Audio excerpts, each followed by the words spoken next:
Hi guys, and welcome to another episode of the Boxing Coalition. My name is Cam. Joining me tonight, Naota, and the return of Mr. Salt, Leon.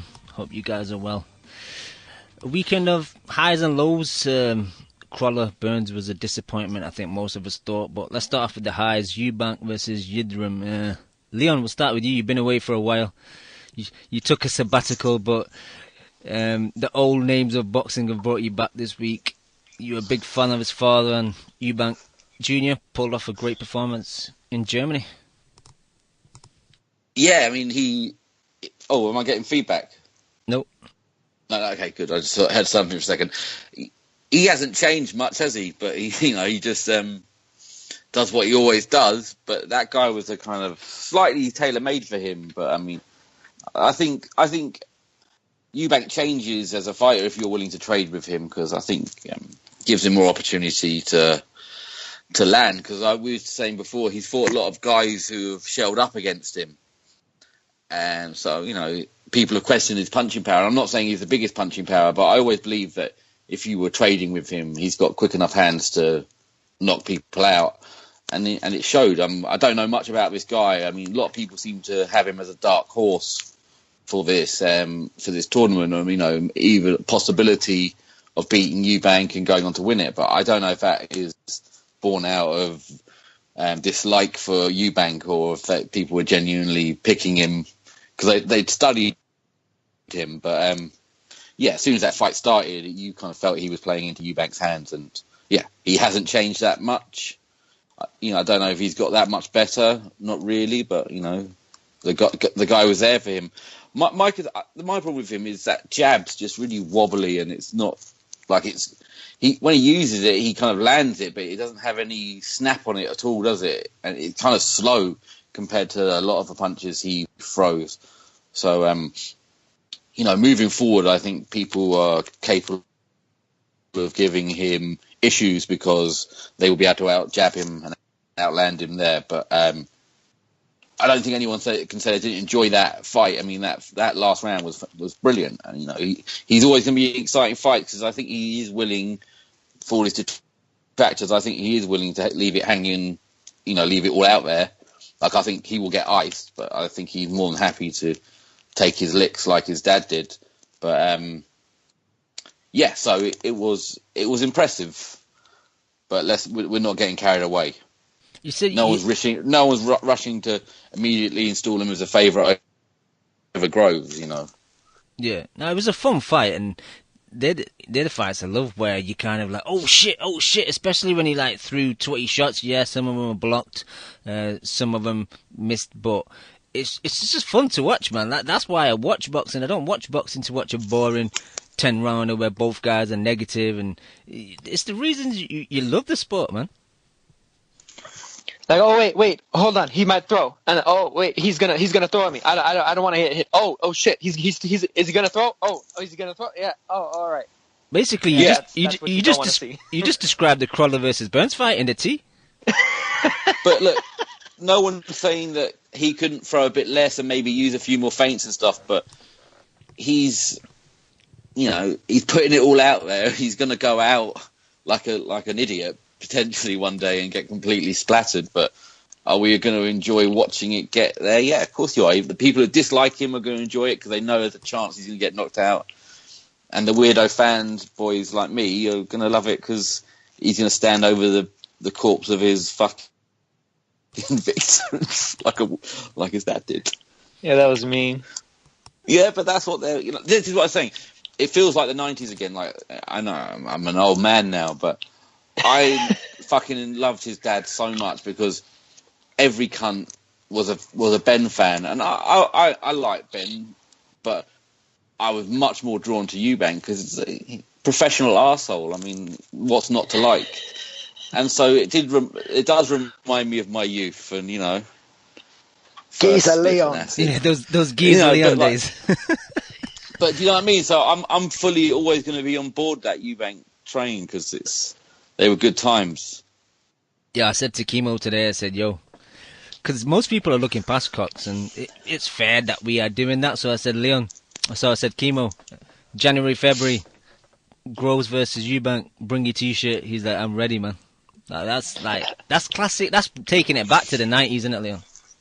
Oh yeah, it's perfect. But and people doubted if he would commit to this tournament, and I probably had the same sneaky feeling.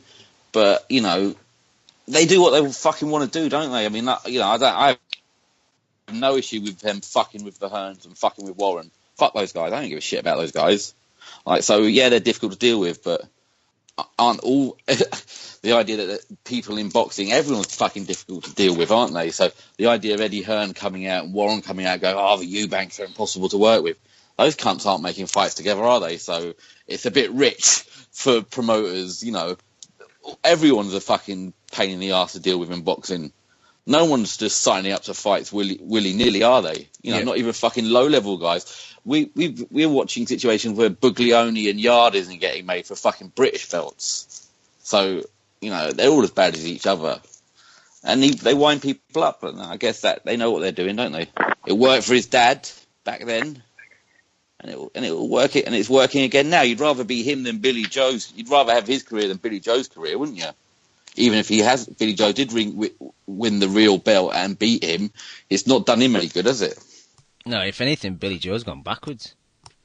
Would you rather see Billy Joe versus Willie Monroe or Eubank versus Yildirim? There's only one choice for me. Yeah, I think there's every chance that the kid might be a busted flush and get horribly exposed by Groves, but there's not no one full of 100% kind of. You can't trust Groves, can you? How many times have we been let down by Groves? When he had Frotch there to fucking take him out and he didn't. And Groves has never been the same since that first. Maybe I think since the first fight. I don't think he was the same in the second fight. I think that was the best he'll ever be, the best he'll ever fight. So it's going to be a great fight. But if you ask me now, I'd pick Groves just because of size. Being for one, because I don't think Eubank's particularly big at super middleweight. Experience as well for me. Experience, champs, yeah. But he's lost all the fights that matter, hasn't he? Apart from that last one. To me, it's a pretty even fight between the two of them. I mean, I think that if Groves kind of stands in there and gets into exchanges with Eubank's gonna give him some pretty nasty flashbacks. Really, it's going to behoove Groves to try and stick and move around him, but I don't think that he's going to necessarily do that, nor be able to do that 100% anyway. I think Eubank will be able to cut him off in a certain manner. So, I mean, to me, it's just about a 50-50, really. What did you think of him this weekend? Eubank? Yeah. No, I thought he did well. I mean, he had an opponent that was kind of made to order for him. I mean, I kind of knew that he'd be able to kind of do whatever he wanted to Yildirim. Yildirim is like a very poor man's Arthur Abraham. But, I mean, he finished him with style and class and flair. And, I liked that. I love that bad attitude. I love that from fighters when they have that bad, when they're mean. You know what I mean? I don't want to see a fighter go in there and try to fucking be friends and fucking, wash somebody else's ass or whatever the fuck some of these fighters that they try to be doing nowadays, man. I like to see mean fighters, I like to see the Mayorgas of the world and, guys that are going in there with bad intentions, trying to fucking take your head off, trying to fucking smash your goddamn skull open, shit like that. You know what I mean? So I love that bad attitude from Eubank, and he's not going in there trying to make friends with people. He's going in there trying to bust somebody's ass because that's what the opponent's trying to do to him. And so that kind of staring at the opponent after he just iced them, I fuck with that all day. So Eubank is doing it, and him like I was saying though, like him versus Groves. It's a fairly even fight. The thing is, Groves can get a bit freewheeling with it, with how he kind of swings and everything, and I think that might ultimately be his downfall against somebody like Eubank. But it really depends. It depends on the tactics used to go into the fight. I think it's reasonably even. I wouldn't say Eubank is necessarily small for 168. If anything, I think it's really more natural for him to be there. Given his overall size. But if anything lets him down, it would be his style his style deficiencies more so than his techniques than his problem. size ones. Yeah. Techniques is that, and then the fact that, I mean, as it goes rounds, I think he can be prone to getting winded a bit, because of the fact that he's just biting down and throwing everything. He's like throwing everything like he's trying to like score a knockout with every single shot. And the thing is, when you're biting down on every single shot like that, it lends you to getting tired more easily. But the interesting thing is, because he's kind of trusting his fitness and hoping that, because if he can drag you into that fight, and he trusts his gas tank, he maybe, he thinks he might be able to, someone like Groves, he might be able to make him work and catch him as he goes down. But look, Groves has the ability to outbox him, to use the jab and move and jab. But you've got to worry I almost feel like Groves got to get him early, because otherwise, and get up quite a bit, because if it goes really, really late, I think the natural athletic gifts, now the athleticism, will kick in those late rounds, right? Yeah. That's his advantage. That's his major advantage over Groves. But, if you're saying now, I think there's every chance Groves is a guy that ices Eubank. He has that potential, that power to spark him clean. Yeah, my heart says Eubank, but my head says Groves, and I fucking hate Groves, and I kind of picked him when this whole tournament was announced, even though Eubank wasn't fully in the tournament, because he had to have that fight against Abraham to kind of qualify for the tournament, that bullshit that they made out. But yeah, I'm not a fan of Groves, man, but I just think, as you say, the big fights he's lost, but that's valuable experience that I don't think Eubank's had. Like, if you look through Eubank's resume so far, it's weak as fuck. Like, his hardest fight, probably Billy Joe. Some say he nicked it, some say Billy Joe just nicked it. Draw was kind of possible, but on his resume, it's a loss. After that, Abraham's kind of shot made for him, just like Yildirim was, come forward, high guard, just ready to be teed off on. Who else? That Australian bloke, I thought he didn't look good at the same time, though, him. that means that he doesn't have a lot of wear and tear on him, which is a positive. I think he's thinking this is perfect timing for me, this tournament. That's what I think. But you're right. His resume is pretty much trash, But yeah, but I would that love that argument to be made for so many fighters. It's almost kind of bring it up and it's like, oh. Right. And then also the fact that, like I was kind of alluding to, is that like sometimes if you have a deep resume, a deep record, and everything of all these like bright names, that means that you have a lot of wear and tear on you, and so that can ultimately be a negative. And I think that might be somewhat of a negative for Groves. So there you go. The one thing I've seen like, not recently, but old kind of like videos of him doing, hitting that kind of torso punching bag and doing the body shots around the side and stuff. But when he gets on the inside, he's always throwing that uppercut. I wish he'd throw those body shots, because they look like they're big shots for him in training. But he doesn't seem to throw them enough, does he? Yeah, I think he feels safe on the inside with the uppercut, just because. Have you seen him? Like, sometimes he'll kind of like jab, get close. He did it against Yildirim, where he got close and he was just looking. He was standing on the inside. Yildirim wasn't really throwing anything, and he was just looking for the uppercut, even though it's getting blocked. It's like a default punch he always throws, even though if the shot's not really there. He's trying to kind of turn the guy, isn't he? Like turn the shoulder on him, so he can't use the upper hand to block. And the other thing he does is he swings he'll throw a big punch and get off balance. Oh yeah, and he steps in, doesn't he, and then up. So, but I don't know if Groves is frozen up. If Groves is not doesn't throw a lot of short uppercuts, but that's definitely something you could hit him with. Yeah, and if you step back. And I think Groves' power's quite decent. Like, I want to see how Eubank reacts with a clean shot on the chin. Do you feel like it's waned a bit? Groves is. Waned a little bit, possibly, from that magic punch. But we were talking about a magic punch, which only half killed Froch. And I mean, how he got up, I still have nightmares about that. But I think it might have waned a little. Possibly. I don't know though. Like I said, Eubank hasn't really fought anyone with power, and he's not really got caught clean by anyone with power, so it's interesting, man. Like, if this fight goes, it's going to be a great fight. No one's complaining about that fight. I mean, the only problem is it's going to be on ITV pay-per-view, which is, I mean, they're fucking frustrating how idiotic, like, this decision to do this. It's just, they should just put it all out there for us. even just let us have it. I don't want to get into a rant about pay-per-views. I've kind of done enough of that over the past few weeks. But even if they did like a package deal at the start, Leon, where like if you buy them all in one go, then you get them discounted. But like £10 a pop, for like I don't think Groves versus Cox is a good fight. That's not even like pay-per-view worthy, especially if you look back through some of the World Boxing Series, Super Series fights we've had so far. The quality of them should have been pay-per-view, and they were like available free. So it kind of doesn't make sense. I'm telling you, this is how kind of broken I am by these people, that I'm willing to give stuff up to them. Like I'm thinking, give us Eubank and Groves on ITV4 for free. Their quarterfinals, and if they end up in the semi-final together, fine. They're two of the biggest names in boxing. Stick it on pay-per-view.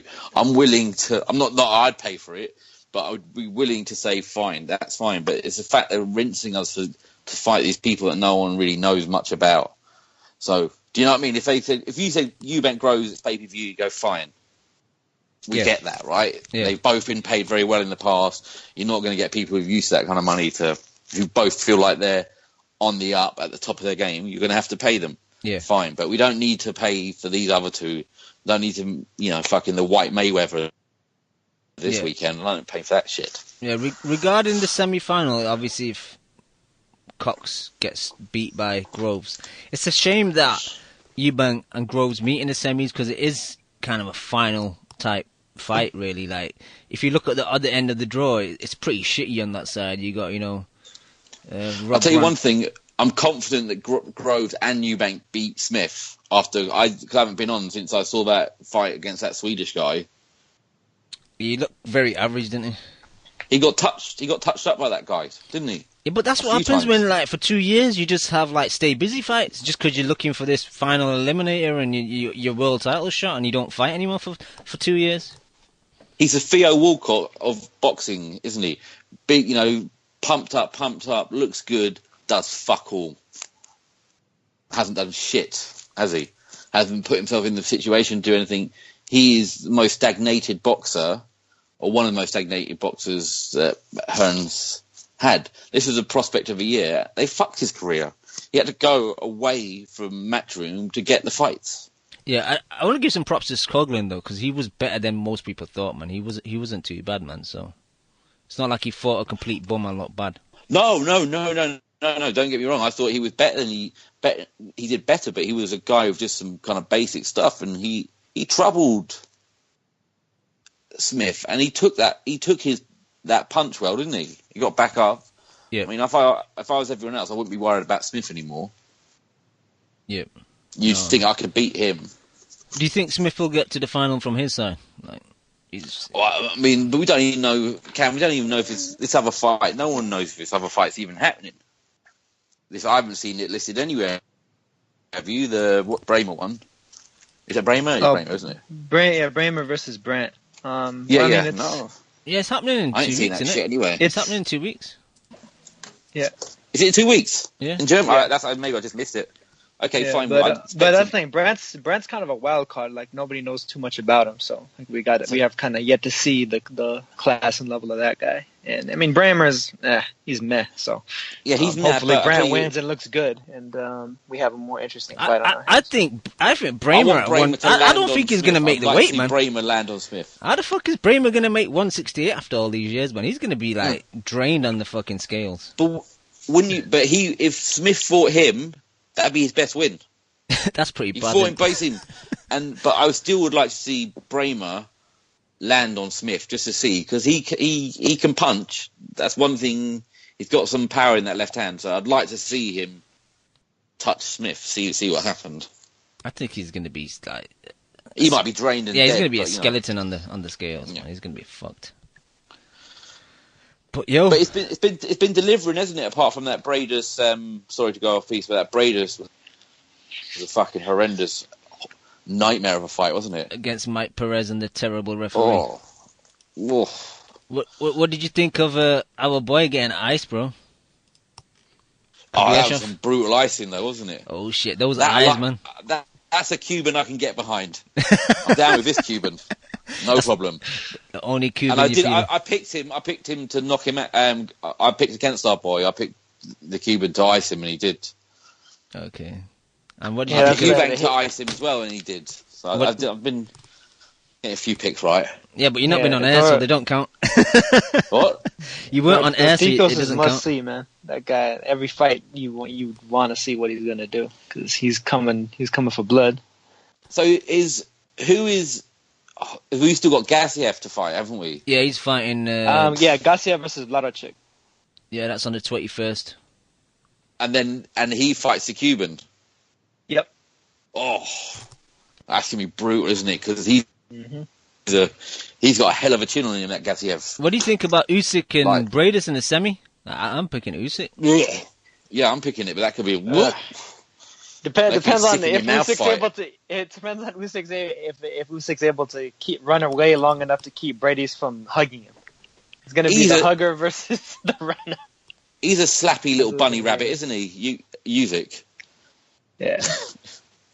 It takes him a while to start committing. No, initially he is, but then he does start sitting down on his punches like halfway through. Yeah, I think Usyk will win that fight pretty handily though, because I think he'll be pretty much beating Gassiev to the punch. Beating Bradis to the punch pretty consistently every time. Bradis is a bit of a smoke and mirrors guy because you thought he was. I mean, Bradis has a nice right hand, so I mean, I could see him style-wise. Usyk. But style-wise, you thought he was a guy who was going to bring it. That was kind of he came up on for a few fights, and you all thought, he's a guy. Let's all hang out. Yeah, but he went a bit mini Klitschko. Yeah, Naoto, he's got a nice right hand to hug people with. That's true. That is true. Yeah, it's gonna be an ugly fight. I think either way though between those two. I'll be surprised if it turns out to be a bone fight. No, I think it'll be alright. Usyk, he kind of starts his attacks from like mid to long range, so I don't think Bradis is gonna be able to like grab him hold and so often. Especially when a guy's throwing shots on you, you don't find those little gaps to wrap your arm around him. So I don't think it'll be a stinker like the Perez fight was. He kind of did against Perez though, because it seemed like every time Perez was trying to get off, Bradis would grab him. Yeah, but Perez is slow in activity, and he's not a guy that throws lots of shots. I think he's just as quick as Usyk is. Nah. I don't think Usyk is like a speed demon or anything. But the thing is, like, Usyk throws a lot more shots, man. Like, Perez doesn't throw enough. His output is pretty low. Yeah, he waited a lot longer than Usyk tends to, I guess. But I don't know. I could just see Bradis throwing that, lunging in with that right hand, and whether he lands it or not, he's grabbing Usyk. They'll probably be throwing at the same time. So. Yeah. Leon, let's just go back to Eubank Groves, possibly if the Cox fight goes the way Groves wanted it to. You said that the only problem with that fight and with the situation so far is pay-per-views. I would counteract that with the other problem with Groves Eubank is if they're talking about a stadium fight in January, February, that's fucking cold. I'm not going to that then, am I? I might go, but I'll have to be wrapped up. I'll be wrapped up in like a bubble jacket and like fucking hoodie and fleece and just like looking like a Cam gonna be taking it back to like 95 rap videos, the bubble goose and the goggles. Yeah, man. No, but yeah, Leon, they have to do it indoors, isn't it? It has to be O2. Where else could it be? Yeah, it doesn't make sense in a stadium. I'm should be going to Groves on Saturday, so that'll be interesting to see it like that live. That's the plan, anyway. Is there anything decent on the undercard? Yeah, there's that Ryder versus Brian Nilsson. Is it Nilsson? That guy that Sauerlands have got. The Danish or the Swede? Yeah, the Dane. I think there's one Patrick Nilsson. Patrick Nilsson. And I think there's one other decent-ish fight, I think. But I can't remember. Nah, there isn't. I'm just looking at it. There's nothing else. Most of it's no, nothing else is there. Yeah. Oh, well. That's money well spent, Leon. Well, let's see. I'd love to see Jamie Cox get brutally iced. So would his ex-girlfriend? I think everyone would. I mean, I don't think there's there's no one picking Cox there, really, is there? Nah, he's shit, man. Nah, he's shit and he's a twat. Fuck him. And some of his fights, he just fights so dirty and rough, man. It's like not even pleasant to be watched. There was one a couple of years ago on Box Nation where both guys should have got chucked out, man. It was terrible. Jesus, I'm just looking at this card. I haven't looked at this card before we said we go. This is fucking terrible. Now you regret saying that you were going to go. Oh, shit. Well. You know, Groves is always in fun fights, isn't he, pretty much, so. Yeah. And Jamie Cox is a weirdo, so, yeah. Imagine Cox beats him, though. That'd be funny, man. Like, the fact that we want Groves versus Eubank doesn't even happen. If he beats him, that's a proper win, isn't it? If he knocks him out... It's a proper win, but I just don't see it. I just see he's so basic. And I mean, who has he really fought, Cam? If he's 24-0 and he hasn't even fought a British level guy, has he? No, not one. Shocking. All right, let's move on. Unless you got anything to add else to this conversation, Naota or Leon? No. Nothing. All right. Where should we go to next? I know. Neither of you and Naota may be watching the Crolla Burns fight as we speak, but that card in general, that's pretty poor. I'll just touch on the Crolla Burns fight. It was disappointing. Most of us expected that, but the way it gets built up like it's going to be some type of legendary fighter, but Hearn and Sky are excellent at that, but I just thought both guys didn't really get past the first phase of attack. It was like, okay, I'll go, now you go, now I'll go, now you go. There was no kind of guys trying to catch and counter or, you know, the first and the third, I'll throw a few punches, lean back, let him counter, and then counter his counter. There was nothing like that. It was just very basic boxing, man. And for the level these guys have fought at, you kind of expect better. Like, I didn't expect better because I know both guys are on the slide, but I thought they should have delivered a bit more, man. And then, like, Burns afterwards saying he thought he won and he landed the cleanest shots, but he didn't throw enough for me. Maybe he landed some cleaner shots, but there was no kind of, like, will to win from either guy, I thought. They were just both kind of happy to be there, and, yeah, it's England versus... They're both trying not to lose more than they were trying to win. Yeah, England versus Scotland, like, Crolla was, like, riding, like, the whole tragedy that happened in Manchester, so that was kind of getting a lot of play. It's just a bit. It's just corny for me, Leon, man. When they kind of have to use a kind of tagline to kind of sell the fight, it's a bit shit.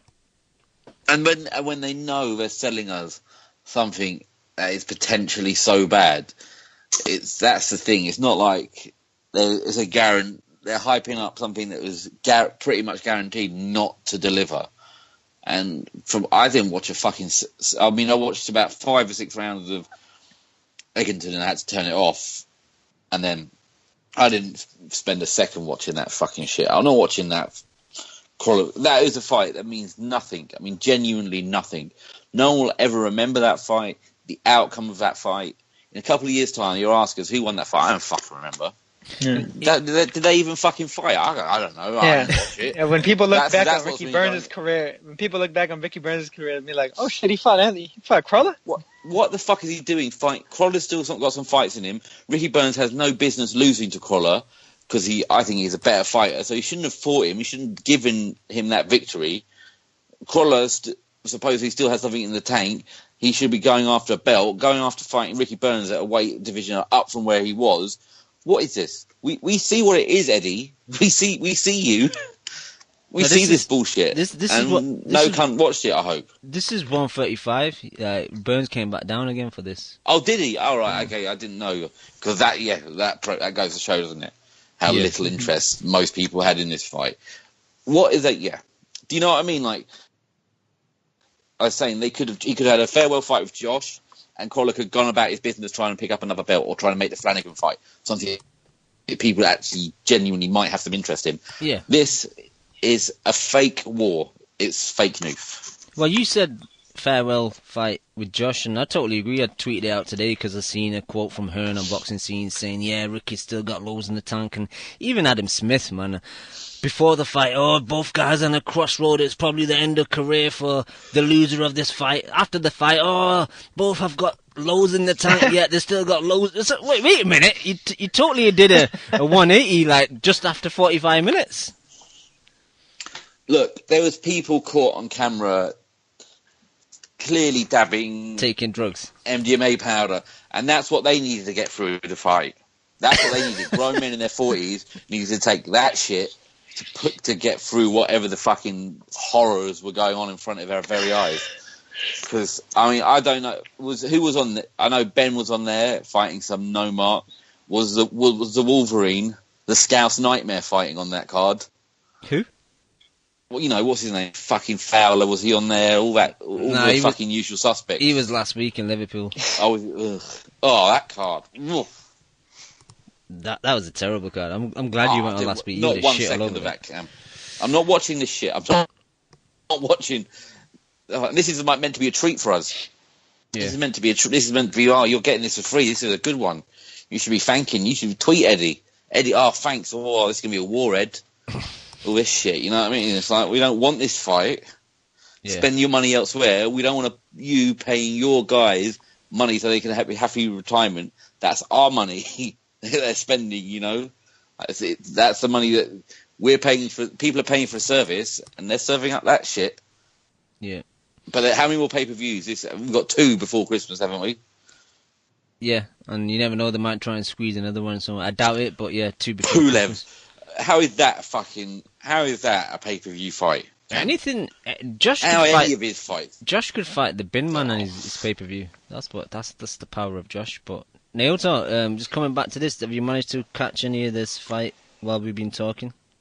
Yeah, and I mean, kind of what you were talking about, and what you mentioned earlier with me, kind of like, oh wait, now is he gonna throw? Yeah, you know, it's like they were just both kind of waiting around for the most part. It seemed like Crolla was able to get off a little bit more, a little bit quicker, a little faster on the draw, a little fresher probably, simply because of that.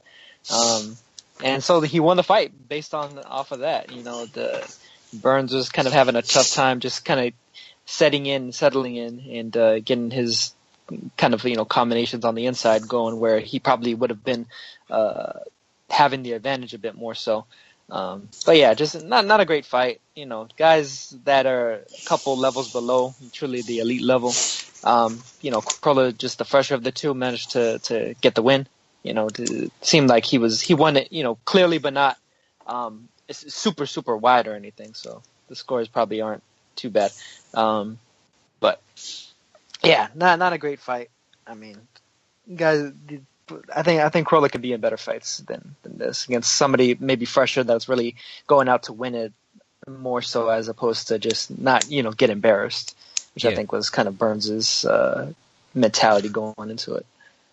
It's just so it's typical of her, and he gets through his fights, and everything becomes so fucking short term with him, doesn't it? On the back of a loss, it's like, quickly, let's try and get some fights. He can go and fight some good guys now, because it doesn't matter if he loses. So we can go and get him in with some kind of people and some names. They should be planning. If you were Crolla, you're going, right, I want another world title. I need a 4-fight plan of how I'm going to get to that. Tell me what it is. It should not involve fighting Ricky Burns, who has been out of the division for the last couple of years, fighting for other world belts. Why am I fighting him? What does this do for me? How do I get to my next world belt? If that's what they're genuinely interested in. But they're just all up for a jolly, trying to say, it's the Scots versus the Brits. Yeah. Well, we can all join together and say none of us like that. And the Scots and the Brits and the English don't ever really get on. But I think most of us will agree that was nothing to do with that kind of rivalry. Yeah. Like that didn't stoke up any passion for that kind of patriotic kind of nonsense, which is always fun around fights. But no one was stirred by that fight. I saw a quote on Twitter. I don't know if it's genuine, so I'm not going to go too hard on it. But it's basically from Crolla saying that he's interested in the third fight with Linares. Like, why? You got beat the shit out of you in the second one. The first one, most people thought you lost it. So why do you want to do it again? And get to the back. You should go. If he wants to fight Linares, he should fight Campbell, because for all of the shit we've given Campbell and how disappointing for him, he left it out. He put it out there. Yeah, he left it out I think that's an interesting fight. Don't you think? He did much better than Crolla did in most moments, Cam. Yeah, no, I agree. Even like people like Zlatan fight him, and if Mikey and Linares happen and Mikey's tied up with that, like fight someone that Mikey's fought or someone that's still up there in the WBC rankings. You can't just keep demanding names and getting them just because you sell a bit of tickets. I hope they do well by Campbell now, because he went out there no one expected him. No one expected him. No one was picking him. And I think Linares kind of let him off the hook a bit, as he's prone to do. But Campbell showed to all of us that he deserves to be fighting at that level. I'm not saying he deserved to be in that fight or how he got to that position, but he deserves to carry on fighting at that level. And I hope Eddie Hearn has a fucking plan for him, because he could win a belt on that performance, because I didn't see that performance coming. And I know Kimo is saying you can't win a fight on your back foot, but Campbell did very well considering where he was in most people's reckoning before that fight. Don't you think? Yeah, no one really expected that type of performance, especially how he's been stagnant after that loss to Mendy. Like, nothing really happened after that, and then he got this title shot, and he's gone over there. And his dad and all that. I mean, yeah, that's all horrible. He did well in that fight. I didn't expect that performance, and maybe he was trying to survive a bit in some rounds, but fuck, I thought he was going to get iced. Yeah, but I do agree with you. I did think that Linares let him off the hook. I think when he dropped him, he thought, yeah, I can do this again, and he let it slightly slip away from him in the mid-rounds. But no, props to Campbell, man. He did really well going over there. That's the problem, because I feel like having Crolla fight Burns, it just muddies the water. Like, because I think Crolla versus Campbell was a really good fight, and I'd like to see that. I think Campbell would win that fight, but I just think that Burns fight does nothing for Crolla, really, and I don't know, just kind of waters him down a bit more before he might fight Campbell. Yeah. He could have had a warm-up and then fought Campbell. If they could go and fight Linares, and there's a chance he was going to win, they could have planned, I don't know, they could have done something where those two end up fighting without having to fight Burns. Bro, you're talking about Hearn here. He's going to put them in separate directions. They're not even going to fight. Well, until they're both nearly washed up, and then he might do it. Yeah, or Crolla's washed. Okay, we'll use Crolla's name and put him in there with Campbell. That's what will happen. That should be the next fight. That should be their next fight. Yeah. Both of them. No warm-ups. That should be the next fight. All right. You said earlier that you watched half of the Eggington-Mamoon fight and then turned it off. Did you turn it off, or was the remote taken away from you by your wife? No, I was watching it on YouTube, and I chose just... it was... You're just disappointed in Eggington, weren't you? You're like, come on, man. He's just limited, and it's just... That guy was embarrassing him at points. And he was a big slapper, that guy, wasn't he? No, yeah, he was decent though. Like, I never saw him until last week. I watched a bit of him, and he didn't move as much on the clips that I saw on YouTube. They were kind of like sports halls, and like he was kind of standing in front of his opponent. He wasn't moving as much as he did in Eggington. That's why I just assumed that, you know, the high output and just the way Eggington wears his opponents down would kind of happen to him as well. But now, man, he was good. He kept moving. He had a bit of a flat spot halfway through the fight where he did kind of hold his feet and high guard, and he was just kind of taking shots. And they're probably the rounds that Eggington got up, but most of the fight, yeah, he had that pesky southpaw right hook. He just kept, similar to what Campbell was doing against Linares, just always catching him, keeping him off balance, and Eggington was always like, he'd throw the jab out, and he'll get this counter right hook, and then Muhammad would just spin away and then reset and do the same shit again, or throw some combinations. And yeah, he didn't have much power behind his punches, but I thought the performance away from home, fighting a guy that's, you know, got a decent resume, and Eggington was the European champ, and Mamoon, man, he's doing really well for himself. I was impressed. I'd like to watch him again. But Eggington, yeah, man, just basic, and if he can't wear you down, yeah, he can't win the fight. If he can get outboxed, he's fun to watch, but he can get outboxed so easily, man. So yeah, it's a shame, but it's a shame that it's like a co-main almost. Well, it wasn't co-main because fucking Conor Benn fighting nobody was a co-main, but Neota, you didn't watch this Eggington fight, did you? Can be. No, I didn't. But, I'm kind of glad I didn't, considering what you guys were just talking about. Yeah, I think I had it. Like, I think I'd give Egg 3 rounds, but yeah, it was a poor performance. But getting to Conor, Leon, I don't know. I'm seeing some improvement in the last 2 fights. Like, his jab is a lot better. The right hand, the 1-2 is a lot better. But if he gets a dude hurt, or he just starts to throw in 3, 4, 5 punch combinations, he's back to his wild self. But just technique wise, is slightly improving. Yeah, and good, and he shouldn't get too much praise for that. Really, should he? He's a young kid. He's in the gym every fucking day. He should be improving. So, I mean, again, I just don't need to see it, or it needs to be on at 5 o'clock, or just give the kid a chance. I mean, it turns out he might be a complete and utter prick. So I don't feel that bad for him. But I just still think he's being slightly misused. But he seems to love the attention that he's getting, which is not earned. So yeah, he should improve. That's a bare minimum we expect. A young kid training all the time, that's the fucking least you can do. Improve a bit. No, that's fair. Exactly. I just feel like he's out there, and we've how many times have we said this? Don't even feel like we should be discussing it and why it's on the telly at this thing. He's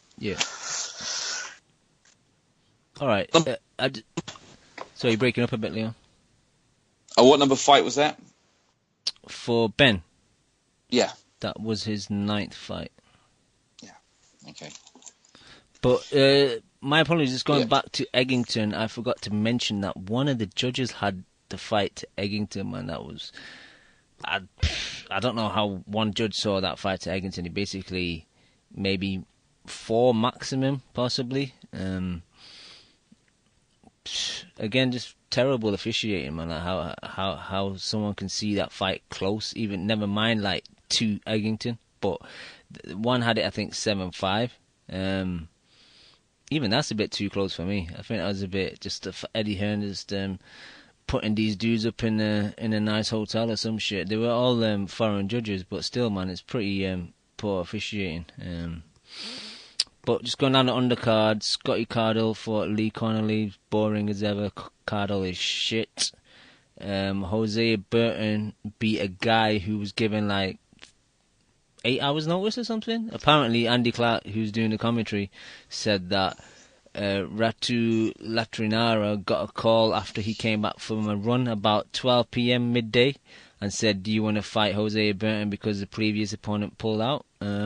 And he said yep, went down to Manchester and basically lasted 1 round. Terrible stoppage. He kind of slipped or stumbled backwards after the second knockdown, and then the ref stopped it. And Eddie Hearn afterwards saying, "Oh, I didn't want Jose fighting this guy. It was a dangerous fight." The guy was fucking fat, out of shape, small. Yeah, he was heavier than Burton, but you're the one that choosing him for a late replacement. So what? It's just this is typical Hearn. I'm kind of getting fed up with his bullshit, man. I've always kind of liked his cheeky chappiness, but he's starting to wear me down now. What else do we have? That's about it, really, boys. That card was, again, one of Hearn's poorer cards, so I guess we can move on. Another issue, Leon, 3 cards in the UK going exactly at the same time, and there's a 4th one. I know IFL streamed a card. It was a MTK London fight night in Essex or something that was on at the same time as well, and I do praise them for trying to get the smaller cards broadcast, but do it on a weekend where there's not much going on. You don't do it on the weekend where Channel 5 have a card, ITV Box Office have a card with Eubank on it, and like a lot of casuals love Eubank, so that's going to get quite a bit of attention. And then Sky, I've got Crolla versus Burns, which again fucking lapped up by the casuals, so just really poor scheduling. Do it on a Sunday evening, Cam. Exactly. Do it on Sunday. You're going to get a lot more views. Sell a couple hundred tickets. Yeah, you're going to get a lot more views on YouTube. We'd all watch it. I'd watch that. Yeah, on a Sunday there's nothing fuck all to do, so you might as well just tune into that. Like, yeah, the production level was quite low on that, but it's free. There's some names that we recognise, so yeah, it's just pretty stupid. Do you know what used to happen, Cam? I used to do fights in the day, in the afternoons. Now you're telling everyone you're old, man. Yeah, but that's what they could have done that on Sunday afternoon. Maybe the football gets in the way, but it was an international weekend as well, so it was perfect. No one watches that shit anyway. Yeah, that's so true. They could have done that. Piss up in the day on a Sunday. People do that all the time, so they could have filmed that and broadcast it, and we would have all watched it. No, I agree. But I just actually, again, I forgot to say there was a decent fight on that Sky card, so Robbie Barrett, he beat Cardle for the British title back in Scotland. He's that dude that's got the big ass tattoo on his chest of, I think it was Marquez and Pacquiao. And he was defending his title for the first time against this dude that I've never seen before. I think his name was Riston or something. What's his name? Lewis Riston. Ritson. Yeah, man, that was a good fight, man. Ritson just power was too much for Barrett. The body work he was doing. Yeah, Barrett is fucking brave as fuck. Just couldn't take the shots, man. Especially the hooks to the liver and to the solar plexus. And yeah, eventually he went down again after his multiple times in the 7th. And the ref waved it off, but his corner also threw in a towel. But Leon, I think that's on YouTube. So if you're bored one day this week, definitely watch that fight. It was a fun fight. I'll watch that then. I need to watch that one from Friday that you sent me as well. Yeah, that was a good one. We'll get into that, but yeah. Right, let's go to Channel 5 then. Naota, did you catch the Andrew Selby Maximino Flores fight? Yes, I did. Your thoughts, please. It was a pretty good fight, especially early on. You know, Flores kind of started fast, was giving Selby a lot of problems with the fact. The thing about Flores is unique for Selby in terms of flyweight opponents. Is the fact that, Selby tends to be taller than just about all of them. He's like, 5'6" and change, almost 5'7". Flores was just as tall as he was, if not maybe a little bit, a shade taller. So he was giving him some issues with that, all the constant movement. It almost kind of reminded me of the way that, God, I'm forgetting his name now. Colombian dude that just fought Lomachenko. The way that he was fighting him, where it's like he was giving him a lot of that sporadic movement. Although with Flores, it was working out a lot better for him. Mariaga, there you go. He was giving him a lot of that kind of like sporadic movement and like erratic movement, and just kind of changing stances, changing looks, changing angles on Selby. That was giving Selby a lot more trouble than most fighters tend to, because Selby's one of these guys that kind of likes to shoe shine. He throws a lot of very, very quick shots, even if they're not necessarily all very well leveraged with a lot of power under them. So Flores was giving him some issues there. Flores is a high-level guy. Even though Selby was starting to struggle with him early on, and I think in the later rounds as well, he got into a good groove, a good rhythm. In the middle rounds, I thought he started racking up rounds, racking up points. I had it 7-5 for Selby. Pretty solid performance for him. And I know you guys are gonna criticize him quite a bit, and I know a lot of people have been very critical of Selby, but I think he's significantly better than his brother, especially as it relates to the other fighters in his division. I think Lee Selby gets bodied by just about everybody in the top 10 at 126. With Andrew, I think he beats most of the guys at flyweight, except for maybe like the top 3 or 5. The unfortunate thing for Andrew, though, is the fact that it seems like he's targeting Daigo Higa, who's probably the absolute worst matchup for him there. Yeah, style matchup, absolutely. He goes 13-0 with 13 knockouts. He's like a mini Golovkin when Golovkin was in his prime a few years ago. He's like a young version of Chocolatito. The guy is a seek and destroy knockout artist, and that's exactly the type of opponent that's going to give Selby a ton of issues, because he's not going to stop. He's not going to stand still. He's going to come right at Selby. He's going to pressure him for as long as the fight lasts, and he's going to be throwing bone-breaking knockout blows for as long as the fight is going on. That's ultimately going to be. What's crazy though, I don't know if you saw the post-fight interview, Naota, but he was asked that question, and he was like, "Yeah, well, I'll fight him, but if there's other offers on the table, like with possibly unification stuff, then yeah, I'll go in that direction. But yeah, I'll fight anybody, whoever my team put in front of me." He did that kind of answer at the end, but it just seems like I don't think he's gonna fight Higa, man. The way he was talking, even though it was a final eliminator, I think he's gonna go a different direction. Yeah. It would behoove him to, because I think the WBO champ Sho Kimura, the guy, he knocked out Zhou Shiming, but he was getting his ass whooped pretty much that entire fight by Shiming. Zhou just ran out of gas, and Kimura managed to stop him. I think he would outbox the shit out of Kimura.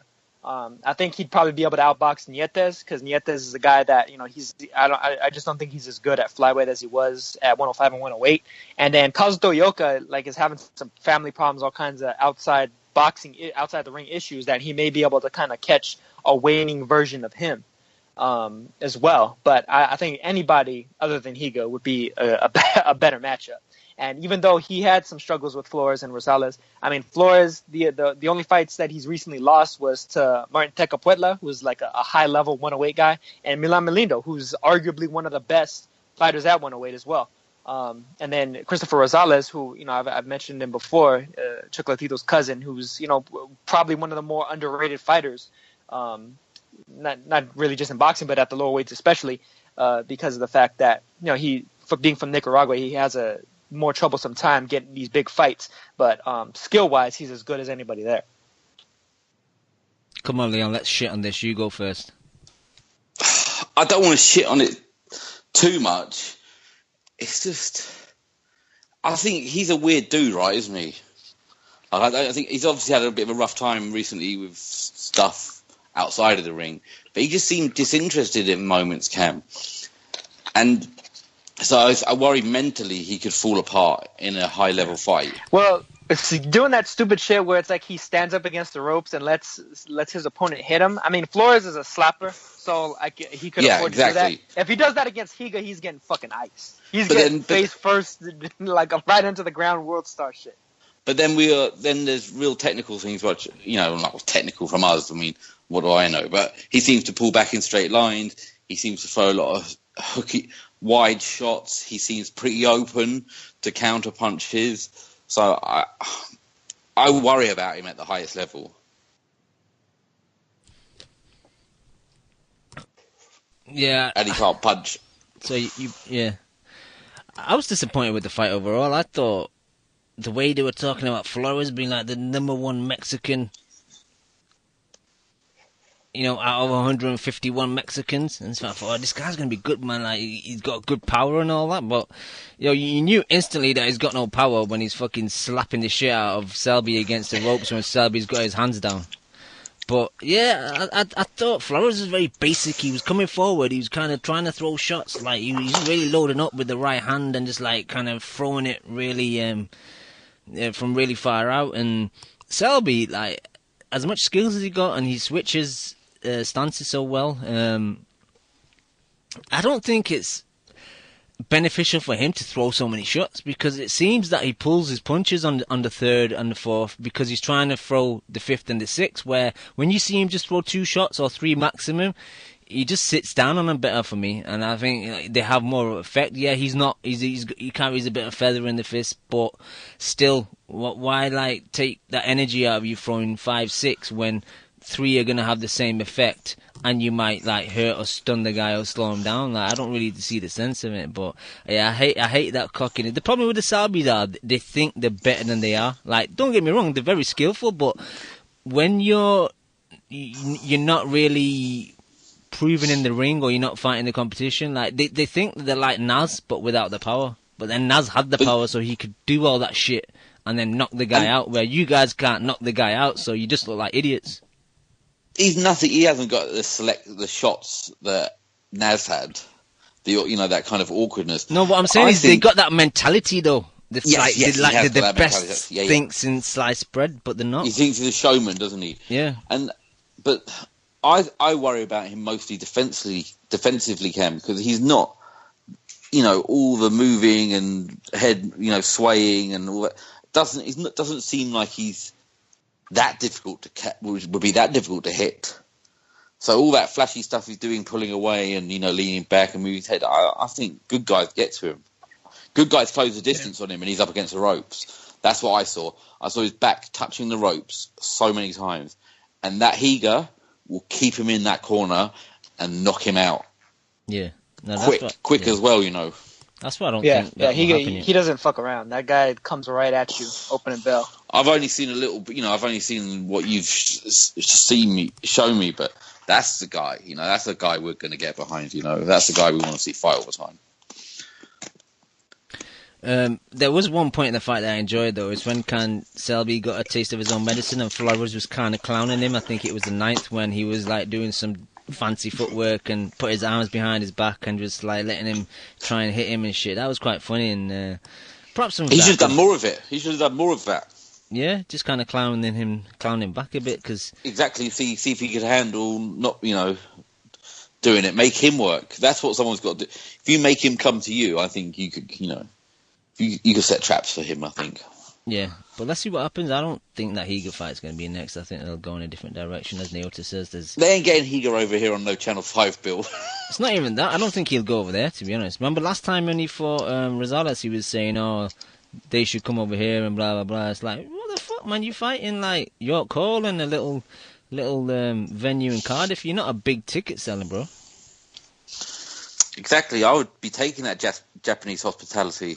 Serious? If I was them, you get paid reasonably well, you get treated well, better than getting slung over on some PBC card or something, Yeah, but that's the thing. He could. Yeah, that's the thing. He could definitely get that against Kimura. Fucking Linares. Linares went there and didn't come back for years, did he?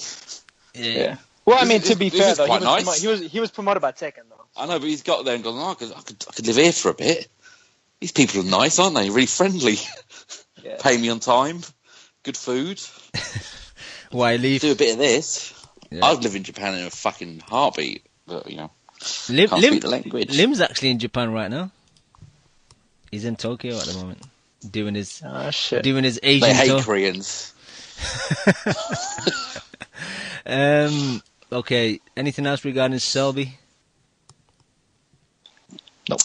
No. That's all, man. Just on the undercard, Lim's girl Chantel Cameron got a first round stoppage against a very basic French woman. She was pretty awful, man. Shitty stoppage as well, but that's what we kind of expect. Surprise, surprise. Yep. What else was on there? There was a decent cruiserweight fight between Robin Dupree and Luke Watkins. I saw a bit of that. Yeah, it was a kind of British level fight, but it was for the vacant Commonwealth cruiserweight title, but it was pretty fun. Dupree had a bit of success early on at like mid-range. He was landing with like a nice right uppercut, but he was trying to fight on the inside when he couldn't fight on the inside. So it's like, why not stay at mid-range where you're having success? But Watkins kind of first few rounds he couldn't really get his eye in, but when he started to measure the distance, he started to land on dudes, started to hurt him, and got dropped, and then the fight got stopped in the sixth. But decent fight for the undercard. But that was about it. There was another fight. Arsenio Byfield. He fought a late replacement, Gabo Gobic. He fought Liam Williams a couple of years ago, but wasn't really a high level fight. And there was a heavyweight that they shown clips of that Cyclone of Sign, and like Barry was kind of talking highly of him. Even that Nigerian fella. Yeah, he was a bit critical of him as well. He says he's got the talent, but he kind of switched off in that fight. Again, Barry's a guy that I love sometimes and I hate sometimes. He can feed you a lot of bullshit, but he's very honest as well. Like if one of his guys don't perform, he doesn't sugarcoat it. He'll say, "Yeah, man, he was bad tonight," and that's one side of Barry that I do like. But yeah, overall it was a weakish card. The undercard was on Spike, and then they went to Channel 5 for the main event as they usually do. But yeah, not too bad for free TV, free boxing. That's about it for the UK, I guess. Friday, Leon, you mentioned earlier there was a diamond in the rough in that card in Scotland in Edinburgh at the Meadowbank. Overall, the card was pretty weak. It had, Do you think that's the worst headline fight that Box Nation have ever put on? It's probably up there, isn't it? Yeah, it's pretty high. It's got to be, isn't it? Cornish versus Sexton for the British heavyweight title. Yeah. Yeah, it's pretty poor. I mean, that should be on YouTube. Yeah. YouTube pay-per-view if it was a Hennessy. Yeah, they fucked that up. Yeah, it was a weakish fight. Cornish is pretty shitty, man. I had it a bit wider than what the judges had it. I thought Sexton just did the better work, and he kind of rushed him and got to him a bit more. I struggle with high-level heavyweight boxing, so never mind low-level. Yeah, I'm never watching that. Stephen Simmons was on the undercard against Simmons. Is hard to watch, but he's kind of got a slow pace. Like it was 12 rounds, and it felt like it was 18 rounds, man. It was like, huh? This fight's not finished yet. What else was on there? Paddy Barnes. I think he saw that fight in it. I think he mentioned that earlier, but it wasn't a great fight. I think it was just to kind of tune up before his fight.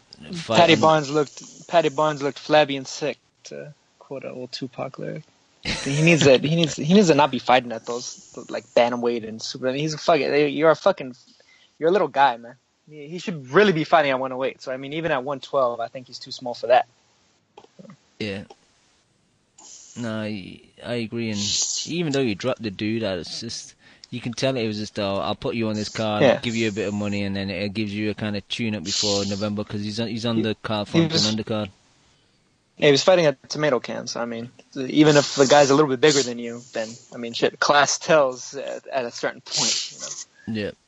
But the decent fight, Tommy Philbin versus Reese Pagan, that was a really fun fight. Both guys kind of like standing and trading, and it was quite technical. They both had decent head movement, and yeah, man, it was quite an enjoyable fight compared to some of the other trash that was served. So props to them two guys, and that's about it for the Scotland card. Neil, I wanted to talk to you, man, because as far as I remember last week, you didn't preview Rexo versus Conor Cole, man.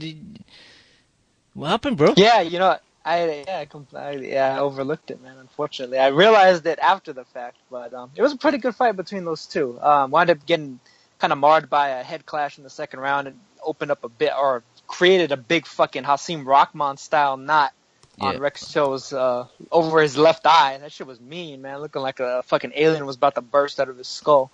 But it was a good fight. It was a good fight between the two of them, man. It was pretty even all the way up until then. Of course, Rex Cho wound up getting, the slight decision or whatever. It was his kind of hometown card and all that. They're still ducking Naoya Inoue, and they're going to for the near future until Inoue eventually vacates that title. Because if Cho fights Inoue, he's getting fucking obliterated. We'll probably never hear from him again. But that's how Cho's management. And I'm assuming that he's, if I remember right, he's still being promoted by Top Rank. So that's how they tend to do things. But I mean, fairly solid win for him because a year or two ago, I think Conor would have broken him. But here he managed to, I guess, just stay slightly ahead of him enough of the rounds before the fight was stopped for the TD, and he got the decision over him. So solid win for Cho. But I mean, the top guys at 115. 115 is way too deep for a fighter of his stature. They'll kill him. It's unfortunate that Conlan's probably that he's going to be getting a fight pretty soon because him versus Conlan would actually be pretty entertaining, I think. Maybe they'll be able to meet after the fact. That'd be a good scrap, especially if he's still linked with Top Rank. So, but yeah, I watched it today. I managed to find a decent download of it, and yeah, that head clash in the second. Even I was like rubbing my forehead after that shit, to thinking, "Ooh, that must have hurt, man," because they clashed heads very hard. Instantly, you saw the like hematoma above Zoe's left eye, and then as the fight went on, it just grew and kind of went into his eyelid, and then eventually his eye started closing up, and that's what stopped the fight in the 7th. And up until that point, yeah, it was pretty good. It got a bit messy, like 5th, 4th, where they were kind of wrestling a bit on the inside, Southpaw versus Orthodox. Like Conor would try and get near, let his shots off, and it got messy, but there were pockets of the fight where it was quite fun. Both guys were exchanging and landing. Yeah, it's a shame. Like if there's a rematch, I won't mind that, but it's a shame to end on in that way. But it couldn't really continue, man. That shit was massive, man. And again, like I said, his eye had closed, so he's only got one eye. I could see them doing a rematch. I mean, considering the fact that Cho's not going to take that title shot anytime soon, and Kono was demanding it, and so for however long it takes for that swelling to go down, probably a couple months, and then like maybe in about 6 months they'll rematch or something. And by that time, Kono will be a little bit older, so will probably be a little bit sharper, and he'll be able to win a little bit more conclusively.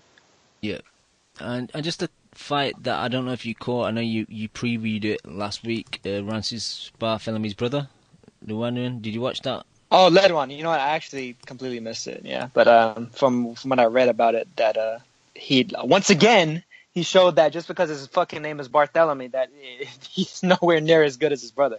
He's or at least that brother, Rancis. More like the other brother who they decide never to mention, Jan Barthelemy, who was the only one of them to actually win anything in the Olympics, but as a pro got his ass kicked by a guy that with pretty much a 50-50 record, and so that's why they never mention him. No shit, the forgotten brother. All right, you guys got any other fights you want to talk about that happened over this past weekend and week? No. I'll take that as a no. Yeah. All right, Leon, you've been away for a while. Lots of things you might want to talk about, so the floor is yours. I know you said before the show that you want to talk about the aftermath of Golovkin versus Canelo. Yeah, can you hear me all right? Because you missed me talking then. But yeah, I can hear you. Yeah. I mean, first of all, maybe how bad was that Parker Hughie Fury fight? Oh, heavyweight boxing's the fucking worst. I'm surprised you watched it. You hate heavyweight boxing? I watched it on a Periscope. But just, I was just intrigued. I just quickly on that, like their concept, like they were being mocked, the Furies and Hennessy, for the YouTube thing. As an idea, I think it was good, but the way they executed it was terrible. I mean, leaving it so last minute. I mean, if they'd gone early with that, so, because YouTube's about repetitive, drip, people on it all the time, and every time you look at a boxing video or anything tagged with boxing, that would come up beforehand. You can't fast forward it. All this kind of stuff that they could have done if they planned it months in advance, and if they priced it properly, it could have been very, very successful. Because if someone said to me that's $3.99, I would have bought it. Yeah, a $5 max. Like then it could have been a contender. It could have been somebody. But this was like 2 weeks before the fight came out. It got announced. If you could announce that 3 months before the fight comes out, I think they do numbers, right? And so they let themselves down there because they had an opportunity to really do something and make a difference. And that is a massive platform. And if they'd done it properly, could have worked. They didn't, and then they cried because the result was right.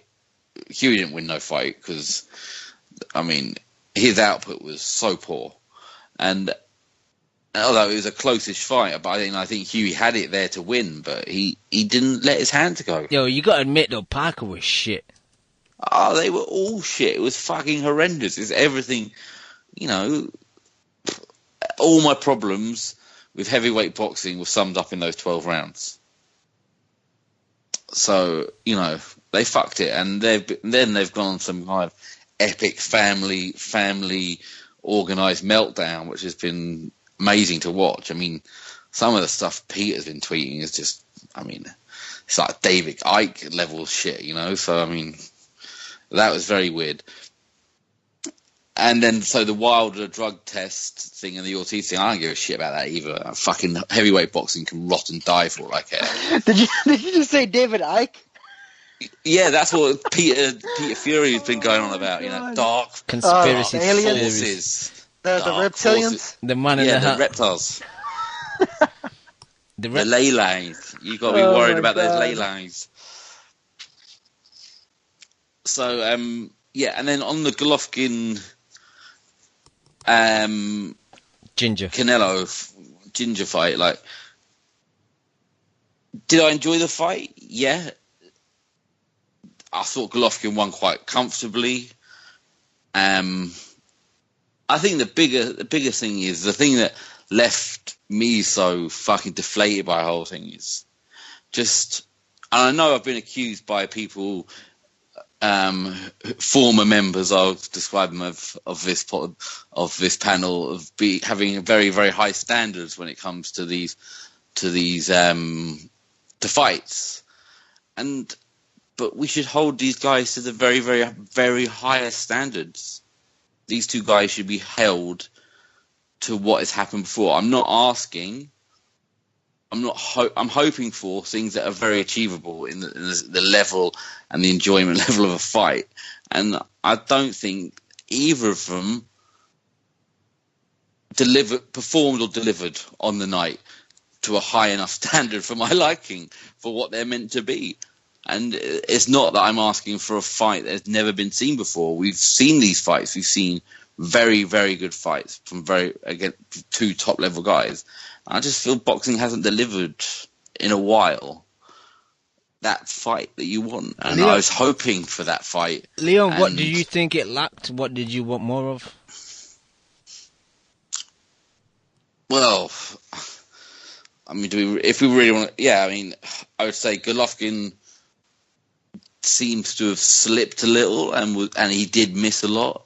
I felt Canelo was in survival mode for numerous rounds, and I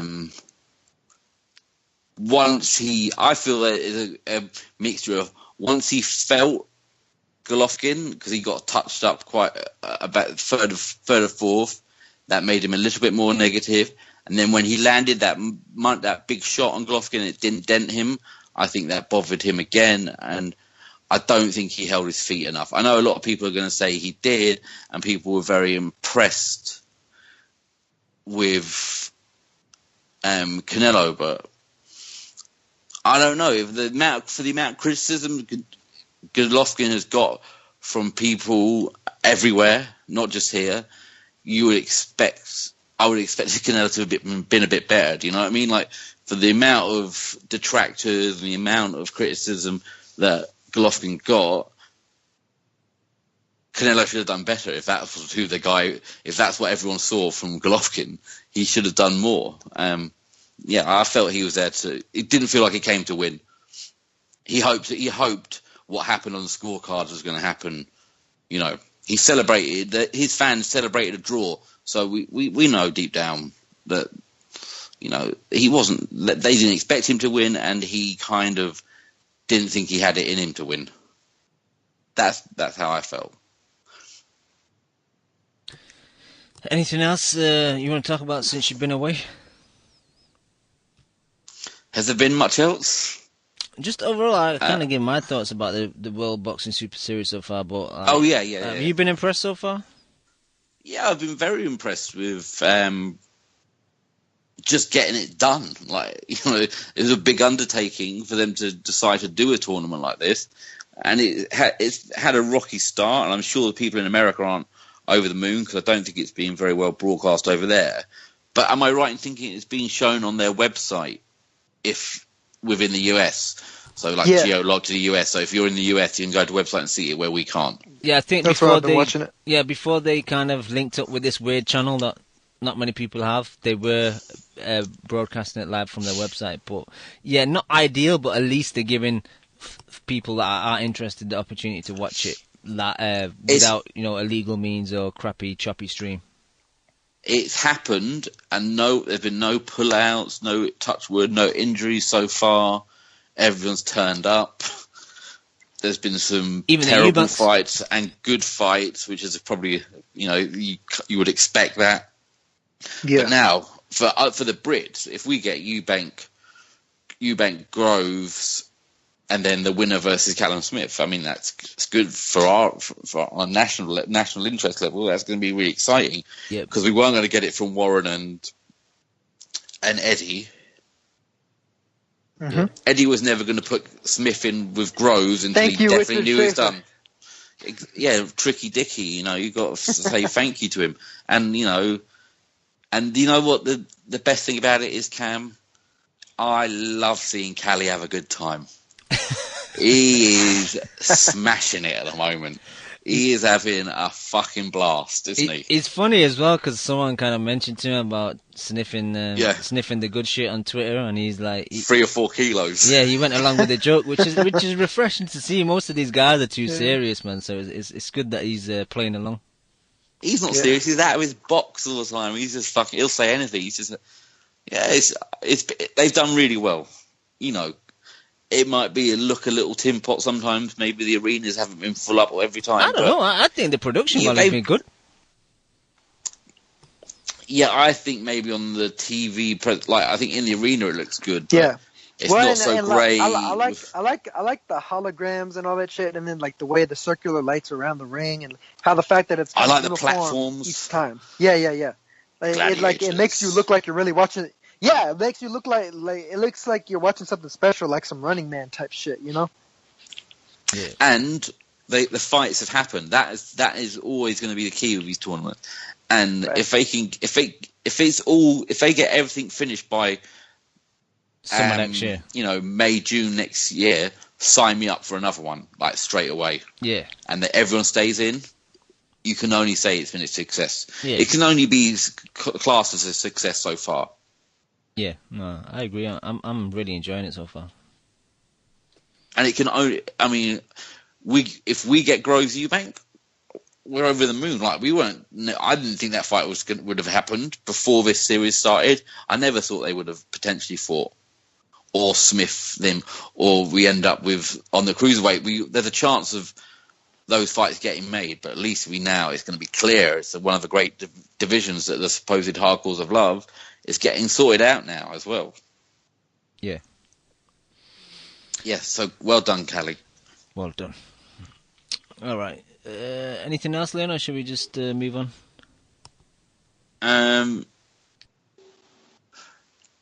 I felt for Gonzalez. Heartbreaking. It was tough to take, and you know what's tough to take is people are fucking idiots. Like Lou DiBella's a spastic. Like numerous people just saying fucking ridiculous shit. You know, like we're accused of being the hips. Like people are going, "Oh, you're the hipsters." No. The new hipsters. We actually know what we're fucking talking about. That's the difference. The reverse hipster is to be the guy who goes, "I don't like Gonzalez." You know, I don't watch something if they're coming up to the ring side and the referee's bigger than them. People that take pride in ignorance. People that take exactly. pride in ignorance. People that want to insist that it doesn't matter that it doesn't matter to know this. What the experts know. What does that matter? Yeah, exactly. What does that know? Like, what I mean? Fuck science. Fuck actually knowing what you're fucking talking about.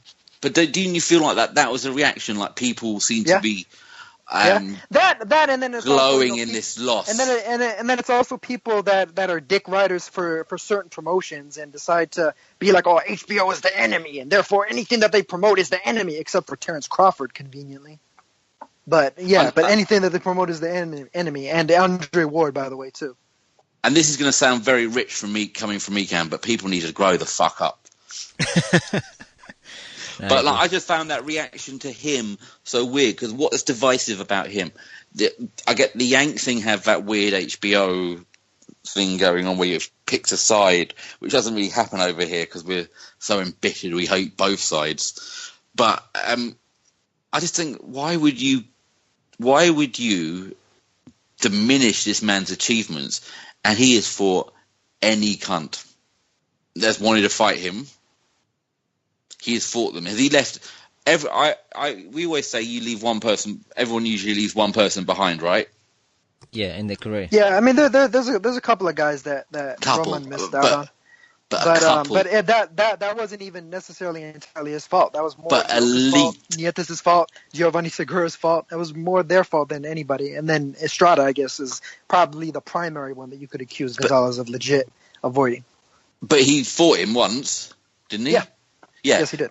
So he fought him once. So I mean, but we're talking elite level guys. He's fought elite guys, and people are going to spend their day shitting on a guy who's come from nothing, and and we're happy that he leaves our sport with something, but people want to kind of cheer his loss. Weird reaction to a guy like that. Like there's kind of Marmite fighters or fighters that we love to hate and all this stuff. So I get the Triple G thing, I get my Canelo hate, you get the Ward thing, I get Ward fans and people in the States loving the fact that Kovalev lost. All this stuff. Don't get it with him. Just don't get it with him. Yeah. And that was just very disappointing to watch. Boxing fans let ourselves down horrendously. I could explain it even further than I already did with taking pride in ignorance, but that'll take it into that'll take it into a whole different socio-political realm that I don't want to take it to. That sums it up perfectly.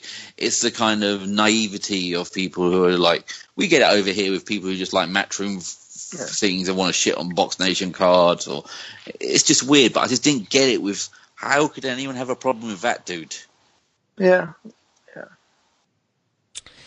Really come from nothing. I mean, I wouldn't. You want to be born where he was born? What he went through to get there? And the same for the guy who won, the Thai guy. That's a great story. I mean, how many miles did Sky have him walk in? Did he walk like 600 miles to train or something? Adam Smith was saying. Like weird, but that was weird ending up on Sky. But he was a great story as well. That's the ultimate thing about it. It's kind of bittersweet because it's unfortunate to see the kind of quick rise and fall of Chocolatito's star in the West, at least. Because I mean, people from Japan and people from South America and Mexico knew about him years ago. So y'all were late to the party. But do you think we get as? Go on, sorry. No, but I was going to say, but with Srisaket, ultimately, the fruits of Chocolatito's labor, I think, are going to be not enjoyed by him, but enjoyed by Estrada, by Inoue, by Srisaket. So it's kind of unfortunate for him, but it's fortunate for those guys. Yeah, but what exactly the legacy he's left behind, the platform he's left behind for those guys? They better take fucking full advantage of it and fight each other. I'm pretty sure they will. But he's opened the door for them. Now they just got to walk through it. Yeah, because if we get Estrada versus, I can't never pronounce his name, the guy beat Chocolatito, and Inoue in the mix, any of those four that were left behind, they can all fight, can't they? Again, I thought Estrada looked great. Personally, I know Srisaket versus Estrada is already in the works. HBO's working on Superfly Part 2, and that's going to be the main event. Inoue can fight. What's his chops? Can't he? Quadras. Yeah, that's what I've been trying to push for, but like HBO wants to make Inoue versus Brian Valoria. Valoria's too small for Inoue. He's going to get hurt. You've been in the gyms trying to make those deals, Nauta. You've been pushing for it. Yeah, of course, man. Always, constantly. Grinding. No, but that's the thing. Valoria's going to get hurt. But I read a few things, though. Sorry to interrupt you. I read a few things. One thing I read that, in a way, most likely won't feature on the Superfly 2 card. Also, I read that Rungvisai is trying to apply for a voluntary before he fights Quadras. You mean Estrada? Estrada, sorry. Okay, I'll tell you who else needs to get his ass off his ass up is Yafai. He needs to get over there and involved in this shit. Yeah, that's ideal. Doesn't he? Well, Chaco, if he wants a warm-up fight, I'll fight him. I'll be his warm-up fight. He might get beaten. He'll lose now, but there's no point in him sitting around in Birmingham fighting people we've never heard of. He might as well go over there. He could fight them all and lose to all of them, but still, I'd happily watch it all. Yeah. Well, He's wasting his time over here. I was going to say, though, luckily for you, you guys are going to get Ankas over there on the Belfast card versus Jamie Conlon. You'll get to witness the brutal destruction of one of the Conlons. That's a good card, isn't it? That's looking like a good card, Cam. It's not looking bad, but even Yafai against on the AJ undercard against Ishida is a decent fight. So yeah, but I like that other one, the Burnett versus the is it Ricky Hatton's boy? Yeah, that's a good fight. Man. Yeah. Oh yeah, Zakianov. That's a real good one. And see, the thing is, they play into that too because Inoue will probably be moving up, reasonably soon. Srisaket is a big fucker for 115, so you could imagine him fighting that bantamweight. Oh yeah, he'll definitely go up, won't he? Yeah. So all of those guys will be able to kind of mix and match with some of the guys over there. You guys gotta have a lot of domestic bantamweights and such, and I think we're in for a nice little series of fights over the next couple of years at 115 and 118. All right, let's move on. I just want to quickly get your thoughts that the saying, it's not been confirmed, but I read that Cotto might be fighting Saddam Ali.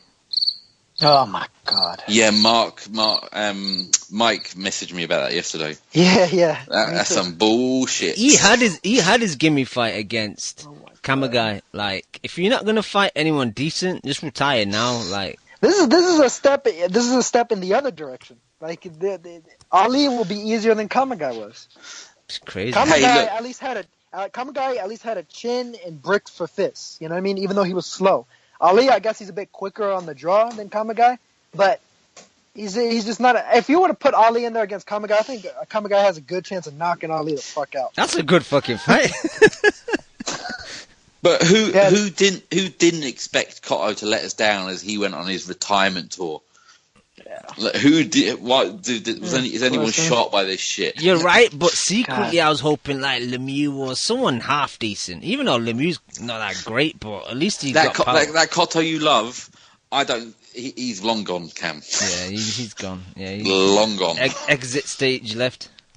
I would have been more interested in seeing him against Mikey Garcia. Like, at least there's some intrigue there. Like, oh shit, Garcia's give me the way freak up in show. weight. Yeah, exactly. Fuck it. I mean, but this is like a freak show of a different order, a different degree. It's I'd rather he fought Margarito again. Go home, Cotto. Go home. Cool, Vic. Yeah, I just wanted to mention that because when I read it, I was like, oh, come on. Just retire then, bro. We don't need that shit. Imagine if he loses this fight. That'd be a fucking disaster. That'd be hilarious. But you guys seen any news you want to talk about? It's been quiet this week, really. Yeah, I mean, kind of like you were saying, though, Cam, the hunt is still on for, his next opponent. I hope it'll be Quadras, considering everybody else is either not available or ducking, as is the case with Cho and Conlon fighting Akas instead and so on. But who knows what's going to happen with that. Because, yeah, he's likely going to be fighting in Tokyo December 30th. Back to his New Year's, just before New Year's Eve. Yeah. And apparently, I guess Mikey Garcia would have had to sign like some sort of like deal where Golden Boy got like a piece of his next couple of fights to fight Cotto, so that's why he didn't take that fight. Cam, you must have talked about it the last couple of weeks. What's Frampton up to? Signing for Fisheye, isn't it? I don't get that Jamie Moore thing. Oh yeah, wait, Leon, what do you think about Luis Ortiz testing positive for high blood pressure medication? if you're a 68-year-old man, shit catches up with you. But look, I don't care. I couldn't give a monkeys about that. Like you said, I wanted that earlier, fight, heavyweight boxing at its finest. Mm-hmm. But my thing about drug treats, if they get caught, they get banned, and I don't think about them. Like I don't give a shit about that stuff. You're either he's out of the sport now, so. It doesn't matter. I mean, the fact we're getting Severn is horrible, but that was always coming. Like, we were always going to get that again, weren't we, at some point? Yeah, but he better fight AJ next year. Yeah, they're saying that Ortiz might still be Joshua's mandatory, though. How the fuck is that possible? Well, because that's a WBC VADA rule and not a WBA one. That's some bullshit, man. WBA is some bullshit. But to your point, Neota, from last week, man, I just hope Stavern doesn't get any bad ragu this time. Oh, Jesus. Yeah, I don't trust that fucker as far as I could throw him, which is not at all. So, yeah. Good luck with that shit.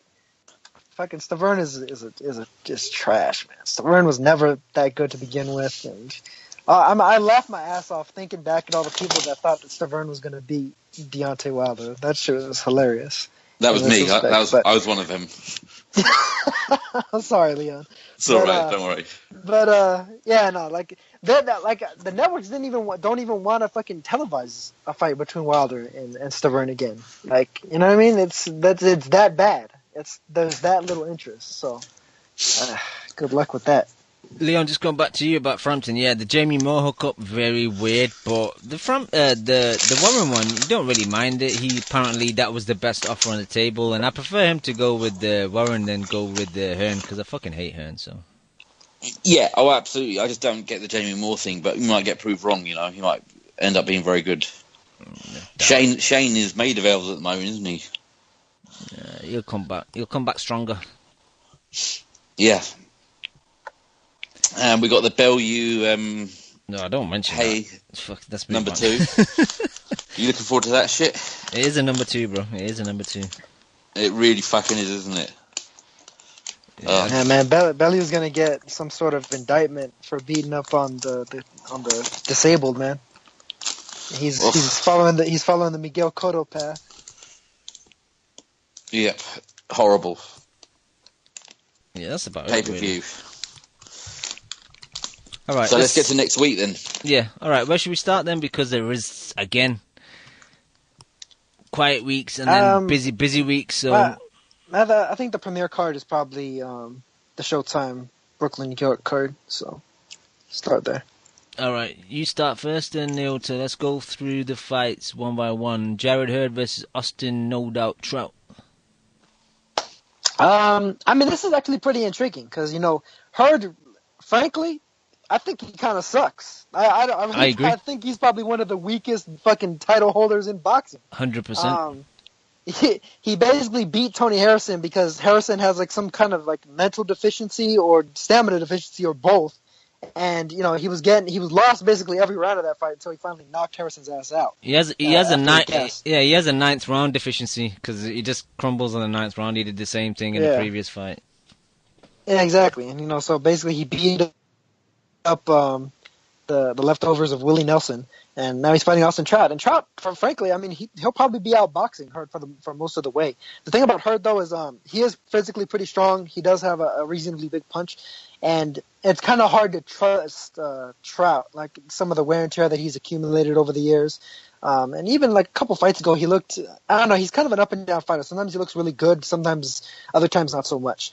So, I mean, if the best version of Trout shows up, I think he'll outbox Hurd. Yeah. But something about Trout, I kind of don't trust him. I think Hurd may be able to catch up to him in the later rounds as well. Might be able to either drop him and get a close decision or stop him or something like that. It's a close fight, though. Pretty intriguing one. But it just goes to show that Hurd is really not, even though he's a champion, he's not a top-tier 154 guy. So if you had to put money on it right now, then which way would you swing? Hurd. Okay. Leo, what do you think? I think Trout's got a very good chance of winning this fight. I'm the same, man. I'm the same. Even though he's been inactive, I just think that style is all wrong for Hurd. I think his attempt to cut off the ring against Harrison was terrible. He looked kind of confused in the mid rounds. He didn't really know what to do. And as much as Trout lets you down sometimes, I think he's got enough to kind of beat Hurd. Do you think? I don't really rate Hurd at all. I think he could. This could be the archetypal old Manning. Yeah. I think that's the reason why I favor Hurd. I think when it comes to ring IQ, about knowing where you are in the ring and moving your opponent around the ring and getting your opponent to be where he wants to be, there's no contest. Trout is the much superior fighter when it comes to that kind of craft. I think he's forgotten more than Hurd will probably ever. Yeah, he's definitely got the better boxing brain. I think Trout gets a bit of a. I don't know. He gets a bit of a. People take the piss a bit, and I don't know. Maybe it's a name or something. I don't know. But I mean, he schooled Cotto, and he gave Canelo all that he could handle. And he nearly beat Charlo last time, I thought. Yeah, he did. He came back strong in that fight. Very close. That was a very close fight. So he's a good guy. I think maybe not just Trout. I think maybe people just used to laugh at that 154 division because they were all mates and they were all in one camp and they wouldn't fight each other. Oh yeah, why can't we be friends? Yeah, that's a fucking story. But then the Charlos turned heel and livened everything up. So respect to them for doing that. But I think, I'm going to go with Trout. Me too, Leon. Me too. He's going to knock him out. No, he's not. Calm down. He's not going to do that. Knocking him out. He's going to knock him out. Calm down. I'm only picking KOs from now on, Cam. KOs for life. Picking points again. KOs for life. Someone else did that as well. Someone else did that, Leon. It didn't go well for him. The KO stopped. I don't give a shit. I'm picking them. KO. We burn. KO. You're going to start burning money now as well, Leon? No. I'm betting on them. I'm not betting anything. I'm just going to make myself look like an idiot. Burn money. All right. Next one down the line. Start dressing like a Polish plumber. Next one down the line, Lubin versus Charlo. Interesting fight, Neoto. Yeah, very interesting. Very interesting. This is a tough one, man, because as skilled and as good as Lubin is, I think this might be a little bit too much too soon for him. I mean, we'll see when it comes to when he steps in the ring against him. How good he really is. Jermell, between him and Jermall is clearly, I think, slightly the weaker of the two brothers, not just in terms of like punching power, but I think in boxing ability as well. I mean, considering the fact that he was getting kind of schooled by John Jackson until he managed to touch that Jackson chin and take him out of there. But all that does, though, is prove that he has legit power himself as well. So, I mean, even if Lubin is outboxing him, it could be dangerous. It's kind of a don't blink fight. It could be dangerous the entire way through. I think that the Charlo's chins are both extremely solid, however. So I don't see Lubin stopping Charlo. If he was to do that, then that would be a big statement on his behalf. But honestly, I favor Jermell. The fact is that he's more proven at the top level. Overall, he's fought simply much better better opponents than Lubin has. Lubin has fought pretty much the guys that he's been supposed to beat all the way up until now. You know, it's almost like he's kind of jumping into the deep end, almost like David Benavidez did against Medina. But you know, if he like Benavidez against Medina, if he pulls it off, then shit. I mean, he may just happen to be the best guy at 154 all of a sudden overnight. You know. That said, I favor Jermell. I think it's too much too soon for Lubin, and I think some of the cocky shit that he's gotten away with fighting against guys that simply were several levels below him. If he does that against Jermell, he's going to get his face smashed. Interesting. Leon, your thoughts? I'm eating. All right, my thoughts then. I'm so high on Lubin, man. I think this is going to be a coming-of-age fight. I think some people might criticize me for this, but maybe not yet. But I think in the future you'll see why I say this. But I think like he's a better version of Errol Spence. I think his balance is a lot better. He does the same kind of work. He'll get on the inside, work the body, work the head, but there's something special about him, and I think you'll see it when he steps up in competition. And yeah, to Naota's point, you look at the resumes between the two, and yeah,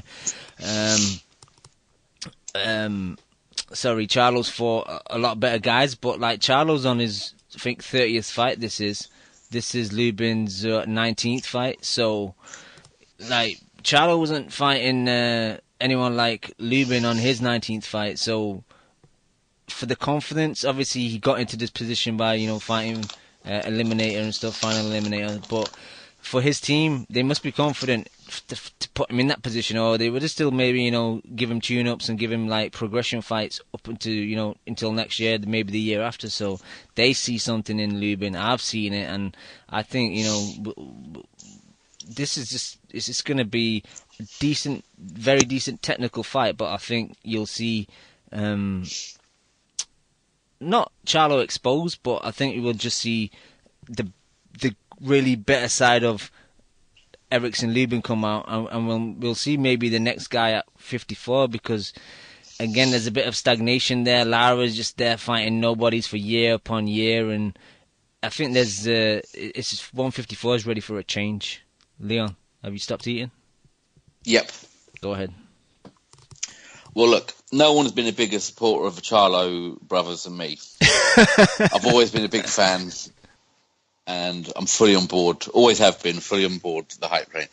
I think Charlo will win this fight. That's what I've got. I think he will. I think like Nat said, he's the experience, and I think he can keep him off him.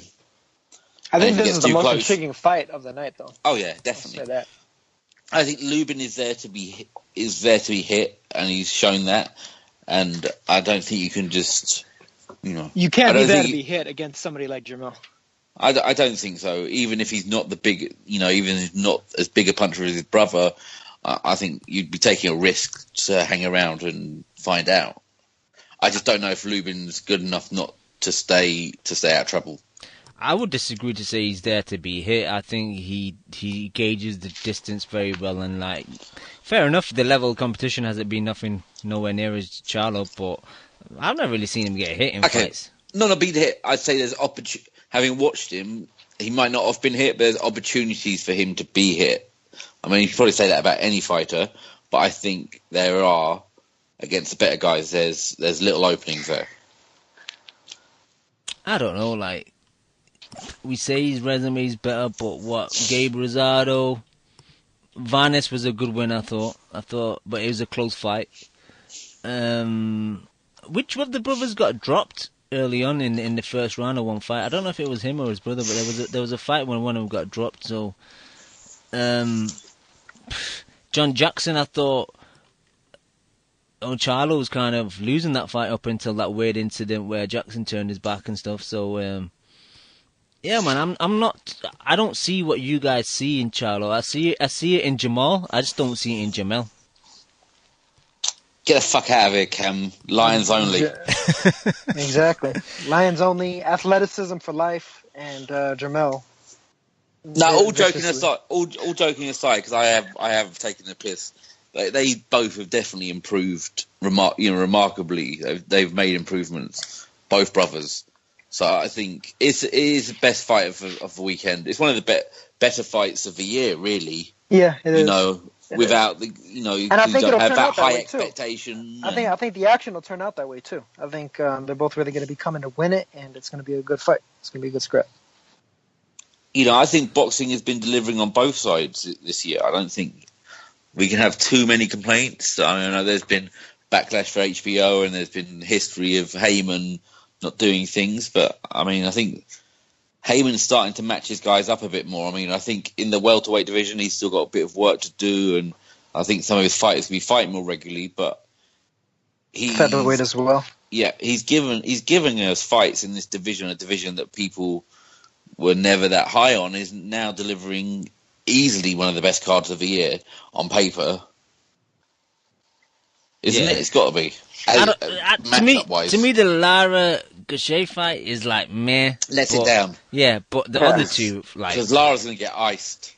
He's not getting iced. You mean? I'm picking the guy. I'm going for it, Cam. He's only got 9 knockouts, bro.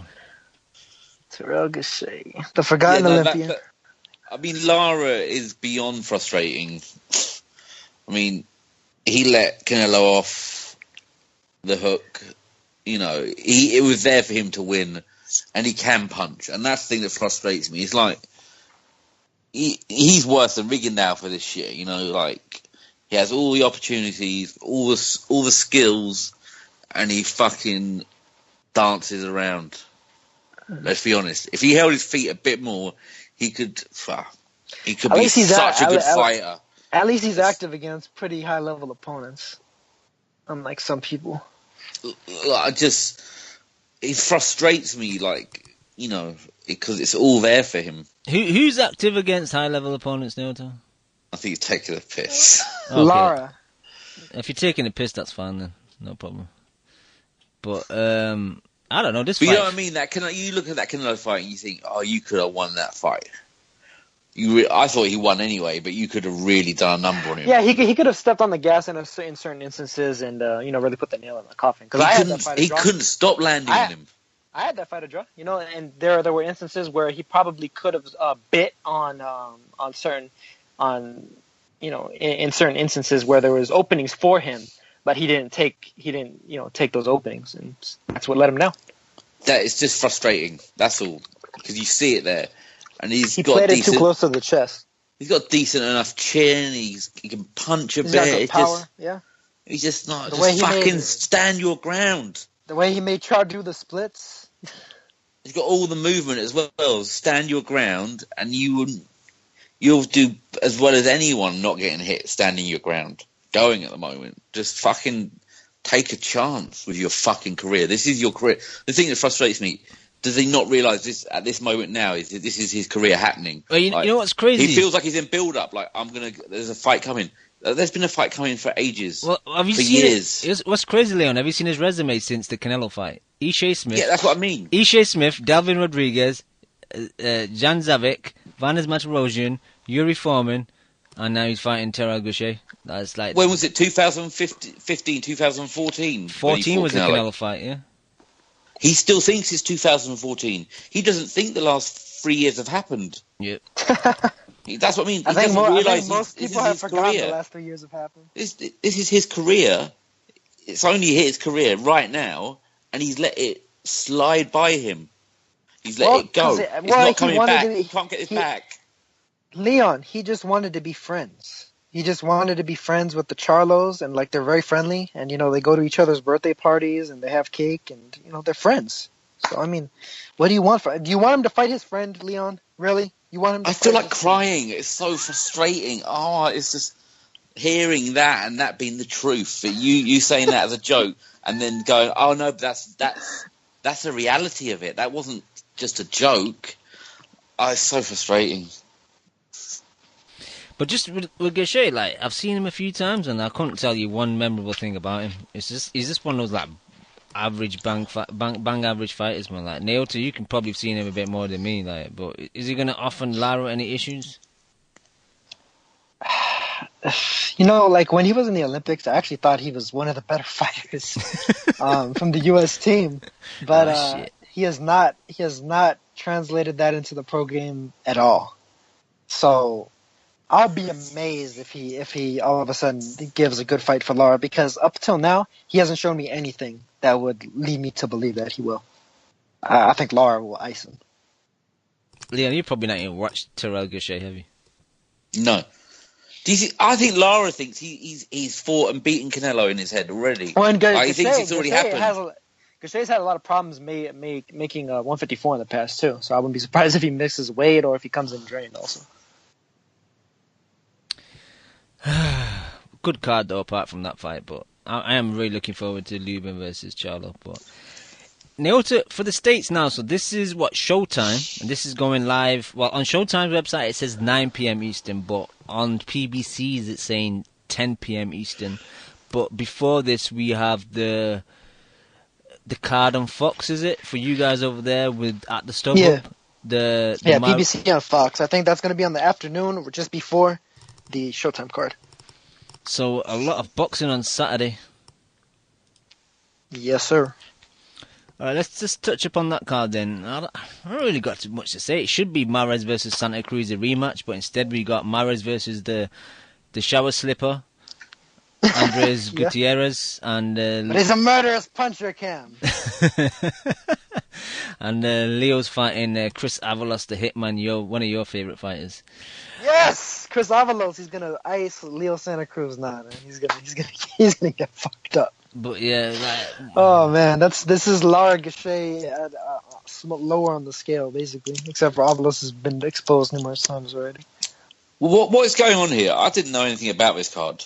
well, Who are these people fighting? Well, initially they were supposed to fight each other, and then for some reasons they couldn't make a deal, or financially it wasn't working out, so decided to fight other people on So the same Leo card. Santa Cruz is fighting Avalos. Yes. Yeah.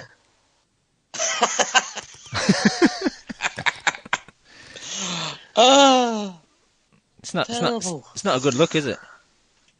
It's not even a look. Yeah. Never mind. It's some bullshit. And so Morris is really fighting that guy who had his face all smashed to bits in the shower. in the shower. Yeah. Yep. Yeah. Can they be healed? They look like deep cuts. I know, it's crazy, isn't it? I'm surprised he got past medically to fight again so soon. Yeah, because that was pretty recent. Yeah. Those Maybe that was for a reason. those makeup artists are expensive. Well, what's funny, Naota, is if you go to his box rec, they've put this extra field in place for status, inactive or active fighter. He's listed as inactive. Maybe because it's been so long since his last fight. Okay. Because I think they automatically list you as inactive if you haven't fought in a year. Khan must be retired then on box rec. Who? Khan must be listed as retired on box rec then. Yeah, true. So they're not giving the shower the W. Nah, man. He only has the one loss. He only has the one loss to the fat version of Mijares. Yeah, no contest. So amazing. So that shower has a better record than McGregor. Wow, incredible. Hey, but I guess that shower runs boxing. Yeah. Yep. Yeah, but Leon, seriously, what a waste of a card, really. They're paying these guys money for what? What is this card going to achieve? What are we going to learn by these fights? Nothing. It feels like a matchroom card. Yeah. Doesn't it? Like fights that get people nowhere for no reason. Perfect. Like, when did your warm-up fights become headline fights? Yeah. Your tune-ups, when did they become headline? Tune-ups, I'm going to get old again. They used to happen off TV. No cunt knew about them. And honestly, it sounds like the blame lies squarely on Santa Cruz and Al Santa Cruz and Al Heyman and all the other Al's, Al Bundy. But for the long because from what Mars has been saying is that he was ready, he was willing, he was all ready to go and everything, and then they fucking changed on him at the last minute. And now he's fighting Andres Gutierrez, and Santa Cruz is fighting the Hitman. It's so frustrating. For the longest time, people have been The saying man that's been hit too many times. That's one of the best divisions in the sport, and they're serving up this. Yeah. I mean, shit, between Gary Russell and Jesus Rojas and Jorge Lara and Jojo Diaz, Oscar Valdez, Mariaga, etc., man. Great fighters there, but fucking hell. Super Series. You'd rather either of them fought Josh Warrington over this. Yeah. Wouldn't you? Yep. So, I mean, that can't be a fight that not, there must be bullshit. It's just bullshit, isn't it? But Al's got a weird relationship with Leo. Kind of lets him get away with shit, doesn't he? Yeah. Like, Broner doesn't get these liberties. Not anymore. No, he doesn't anymore, does he? Like, you fight that. Oh, really? Well, Yeah, Leo did name his son after Al, so, There's something amiss there. They're tight. I'm gonna name all my kids after Al. Hopefully, I'll be able to get some things going my way. Get paid. Yes, sir. All right, just quickly, Leon. Al, Alice, Alan, Alicia. Just quickly, Leon. Both Mares and Frampton have expressed interest in fighting each other if they get past their 2 fights next. So, I really love that fight. Yeah, I'll have that. Yeah, because it's a fight we've not had yet. Like a third fight with Leo, I'm not really interested with Frampton, to be honest. But at least Mares fight's something we've not seen. So over here or over there, it's a really good fight. It's got to be over in Ireland, isn't it? You would think. And Mares is the kind of guy to take that challenge on, isn't he? I think he would. Yeah. Yeah, so Mares would travel. One to take the challenges, Yeah. Take the tough fights. And look, there's every chance he could be a pay-per-view fighter on BT as well, Cam. So he might be able to get Mares paid. Get some change over here. That's true. You're talking about how good featherweight is and how good, we all know how good lightweight is, man. If this Super Series tournament is successful as it seems to be going, that's what we need next year, man. Like lightweight or welterweight or featherweight, some shit like that. Featherweight and welterweight. That'd be my wish right there. Featherweight and welterweight. I think without a tournament like that happening, these fucking guys aren't gonna fight each other. Yeah, I think the most difficult thing for that World Super Series is translating it in America, trying to get Top Rank, and I think Top Rank would be one of the most difficult. If those names are involved, I think it'll be pretty easy, to be honest with you, because most of these guys have already been on network television. It's not like cruiserweight and super middleweight, where a lot of these guys have kind of been heretofore unseen in the U.S. and such. So, with featherweight and welterweight and some certain other divisions as well, I think it'd be a lot easier to get made and get the TV network deals done. Yeah, fingers crossed. I was just worried about the promoter stuff. But I mean, Top Rank. They've been doing stuff, haven't they? Most at welterweight and featherweight in particular, most of the talent is on the PBC side of things, is on the Heyman side of things. The only guys you'd really be missing out on, the main guys you'd be missing out on, is Oscar Valdez, Jeff Horn, and Manny Pacquiao. And Leon, I don't know. To me, it doesn't seem. Valdez would go for that, wouldn't he? They wouldn't. He probably couldn't get better deal for Valdez than that kind of tournament. He'd go for it, but I'm not sure if his handlers, quote unquote, would. Yeah. Leon, I don't know about you. The only bit of money, but anyway. Leon, I don't know about you, but so far it doesn't seem that it's been too much of an issue yet. I know, like, the cruiserweights and the super middles haven't involved many US fighters, but it seems that the promoters are letting them go because they know the prize money on offer. The boxers can't really turn it down. So, but it's interesting that there's no Warren fighters. No, maybe he doesn't have them, but he hasn't really got a cruiserweight or a super middle. That's the thing, isn't it? That would be the test, because I think Eddie, and Calla, they've probably had a few nights out together. No, but Box Nation and Warren have seemed to have a decent relationship with Sauerland, so I don't think it's going to be too. No, but could you get an Eddie and a Warren fighter in that tournament? You see what I mean? That's the kind of Top Rank or the Golden Boy PBC thing. It's like, you might be able to get one side to fully work together, but can you get them all together? I mean, that's just the test. I mean, if they can achieve that, then they're winning at boxing, aren't they? Yeah. Just back to that PBC card then. I'm not too interested. For us over here, on this side of the water, Sky is starting their broadcast at 12:30, so AM, so just past midnight, and then they'll be showing all of it. So they'll start off with the StubHub card, and then they'll move on to the Showtime triple header. So, oh wow, that's a big card then. Yeah, Sky are going to be until 6 a.m. I think. So that's a long night of boxing, but I'll happily watch it. We kind of touched upon Groves versus Cox. You guys want to add anything, or should we just skip it? Groves knocks him out. Cox is not very good. Agreed. Neil? Yeah, same here. All right. What else have we got? I was looking through the schedule. There's quite a bit. There's the Ryder fight we mentioned against Patrick Nielsen. Yeah, that's the only other fight on there. That could be hard. You never know. That could be. It's either going to be the worst fight you've ever seen or the best fight you've ever seen. I've not really seen. It's not going to be in between. I think it'll be the worst fight. It'll probably be shit. I've not really seen much of Nielsen. I know he's got a loss to Dimitri Chudinov, and the rest wins at home in Denmark and one fight in Helsinki, I think, and one in Germany, a couple in Germany. But it's a decent undercard fight. It's an undercard fight, but I don't know. Ryder kind of blows hot and cold. Sometimes we see the best of him, like we did a couple. I think was it last year? That's what he beat Rocky. Yeah, that was one of the worst fights I've ever seen. But the fight against Adam Etches, even though Etches is basic, I thought Ryder was excellent against Etches.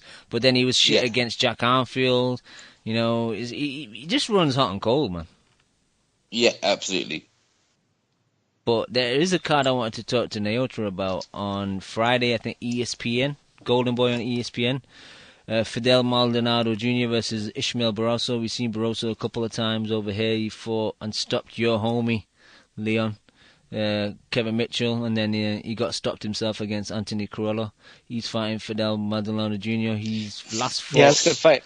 Pablo Cesar Cano beat him, but the other good fight he was involved in that comes to my mind was the fight with Amir Imam on I think it was a Stavern Wilder undercard, and it was both guys kind of got dropped, bent back and forth, and Imam finally stopped him. But if you're bored one day and you've never seen that fight, look it up on YouTube, man. That's a great fight. Really good fight. That was a really good fight. And I think this one will be too. Both guys are gonna come at each other throwing hard shots, and it'll be fun. This is my secret fight of the weekend, to be honest. I think this will be really good.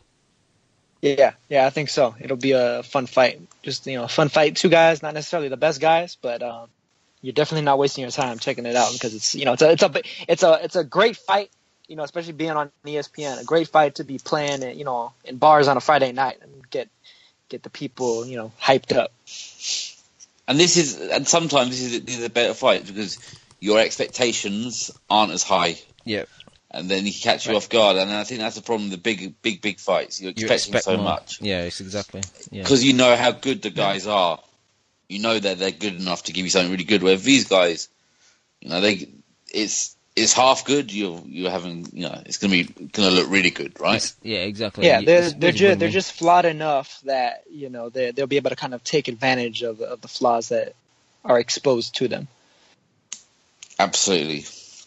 And then there's one other card on Saturday too, Cam, over in Argentina, not Australia but Argentina.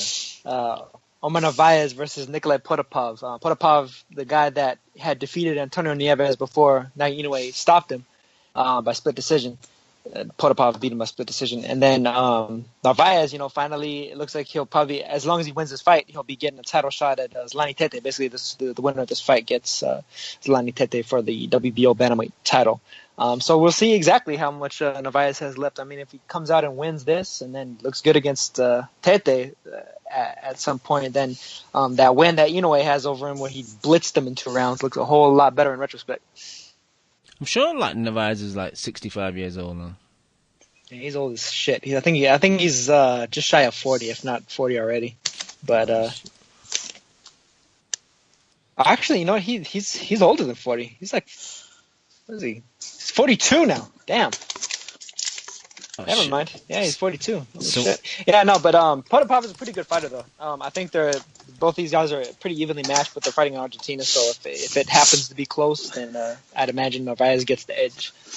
Just reading Overbrow. What weight is this? Sorry, Overbrow in the mix of the chart. What weight is this Ishmael Barroso fight? Is it 140? Let me check. Let me see if I can find it. maybe Ishmael stepping up. Yeah, super lightweight. They have it on BoxRec at the moment. So yeah. That would make sense because Maldonado Maldonado fights has at been 40. a 140 guy. Yeah. That'll make it a bit more interesting. See if his power carries up. But what else have we got? Next gen card, Leon. Are you looking forward to it on Friday? I'm sure you'll be tuned in. Nope, not watching it. Leon, can we have a little rant from you about basically every other card that Eddie has these days is like a next gen card? Oh, well, rant about. I mean, you've come to expect it. I mean, nothing surprises me. I mean, it's depressing, isn't it, that he's been able to lower the standard of boxing on Sky so much that people are willing to accept, or some people are willing to accept this as something that should be on TV. What's crazy though is obviously we don't hear the behind the scenes conversations and stuff, but it seems like Sky are just accepting it as well. It's like because he's the key to Joshua, it's like okay, we'll put up with these next gens and these other shitty undercards that we're getting. Because even his main stable events. His stable is shot to shit. They've lumped all their money. They've put all their money in one pot with Eddie, and now his stable is being whittled down as he loses these paper champions one by one, and all he really has left is Joshua. Everything else is very poor or young kids. So he's got nothing else to put on. Yeah, like, all jokes aside, you and I are both fans of Ted Cheeseman, and he's fighting this Friday, and he's not even got an opponent. So, like, what level of opponent are you going to get with, like, 4 days' notice? I mean, the kid looks really good as well, and he's been wasting away and become the butt of jokes because we've never really seen this guy. So Eddie would argue that Next Gen has given him a platform. No, Eddie, you've put on terrible fights involving Conor Benn and all these kinds of things. Cheeseman could have easily been a chief supporter to any of these guys. You just you've mismanaged his career and haven't got him the fights yet, and given us fights we don't want to see over a kid that we would be interested in seeing his career. I'd rather much rather watch him than the shit we've been getting with Conor Benn.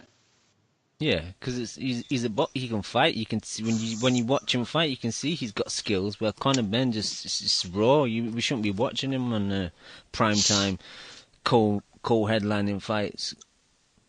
But remember, it goes back to this Callum Smith thing. Callum Smith was going to be this big star, wasn't he? His next big star, and he's done a terrible job with him. You look at Eddie's stable, and he's in trouble. If Joshua walks away, he's in real trouble, because who's he really got? Brooks fucks. Brooks still obsessed with Khan.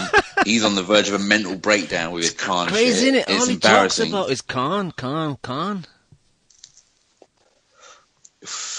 We know he's going to quit. We don't want to see it. Remember when he quit? So I don't know what anyone's going to do with his stable. You're not going to build it off Carl Yafai, are you? And he's hoping Anthony Fowler might turn into Frotch overnight. Well, it's not going to happen. Yeah. So it's fucked. Fuck him. Yeah, no, it's crazy. I'm just looking at it now. So on their own Matchroom website, the only official fight listed is Jason Cunningham versus Reece Bellotti. Everything else is basically TBA, but on BoxRec. 2 other fights, is it? Let me have a look. You want me to tune into Next Gen? Give me a Coley versus Chamberlain in the next 6 months. Yeah. That would be a Next Gen card. Now I'm interested. Yeah. 2 guys, undefeated, don't like each other, young guys. That's a next generation fight. Because the problem is, it shouldn't matter if they lost. If they're going to give us Next Gen, I don't want to see the next generation of people beat up a load of journeymen. They should fight each other. No, but there's a name on there that's going to make you tune in, though, Leon. Who's this? There's a name called Eubank on there. The really rubbish Eubank. Now there's a Harlem Eubank, so that's the cousin of Chris Eubank Jr., the nephew of Senior. But I've never seen him fight. He's got one win, but I don't know. I don't know how good he is or nothing. But yeah, Natasha Jonas has got her opponent, and there's another fight, Charlie Edwards versus Matthew Chandler. But for a show that's on Friday, and they've basically got no one. Half the schedule has TBAs. It's shocking, really, man. And then I don't understand how the British board sanctions some of these fights when people are given such short notice. It's disgusting. And then they complain when like people get injured and shit. Yeah, it's just a joke. Anyway. The whole thing's a mess. I think. I don't know if he knows if he's coming and going. Really, yeah. Eddie at the moment, he's on the ropes. He is on the ropes, and you make a great point. If AJ leaves, he is fucked. But anyway, Thursday in France, Kareem Gurfi's fighting Stephen Jamoy, and our boy Ivan Mendy, conqueror of Luke Campbell's, fighting Joseph Lyer. And also in France on the Saturday, second professional fight of Tony Yoka. He's fighting Jonathan Rice. And that's about it. Oh shit, Tony Yoka, the French Anthony Joshua, maybe. Maybe, question mark. Maybe, That's about it from me. You guys got any fights that you've seen on the schedule that I've forgotten to talk about? No, man. No, I was just about to mention Kareem Gurfi. He should be getting a title shot sometime soon. He's a good fighter. Yeah. All right. Any final thoughts? Any final things you want to talk about? Well, there was a fight between Jesse Magdaleno and Cesar Juarez that fell through, and I guess Juarez may be fighting Marlon Tapales for an interim WBO belt. I guess supposedly Magdaleno was injured, but also supposedly he was really overweight, and that's why the fight got canceled. So that's unfortunate because I think Magdaleno's one of the better, if not the best fighter at 122. But what do you call it? Juarez versus Tapales is a great fucking fight. If that fight happens, that shit is must see. That could be like one of those low key fight of the year type fights. Kind of like Tapales had with one of the other Sorongwa size about a year and a half ago. That'd be a great fight between those two. And then Saunders versus Lemieux got ordered by the WBO apparently. So I think that's a good fight. That'd be interesting to see. Lemieux always brings it. Saunders would probably outbox him, but you never know. Lemieux lands one. So is that official? That's what the president of Golden Boy says. Oh shit! I don't mind that. Yeah. Leon, anything final from you? Just away from boxing, the passing of Tom Petty was upsetting and a shame. He's one of the good guys. Made some great records. Didn't always love everything he did, but he was definitely one of the good guys and did a lot of good for the music business and stood up to some of the bastards in the industry. So rest in peace. Yeah, man. To Tom Petty. American Girl is a classic, man. Rest in peace. It's a fucking tune. Yeah, he's a top guy. That documentary on Netflix is well worth a watch. And he did very well on a diet of cocaine and heroin for 25 years. He looked good on it.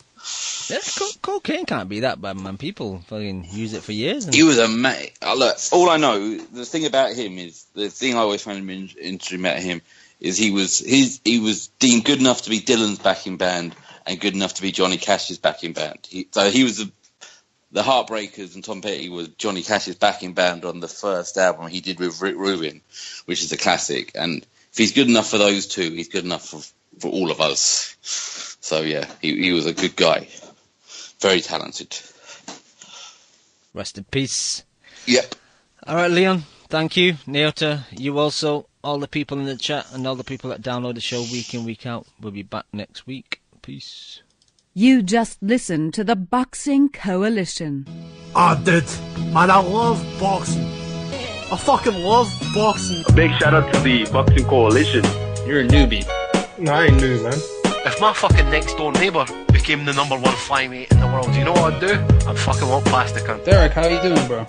I was physically burn you, blood. I disagree. First time I hear the song, man, it was fucking badass.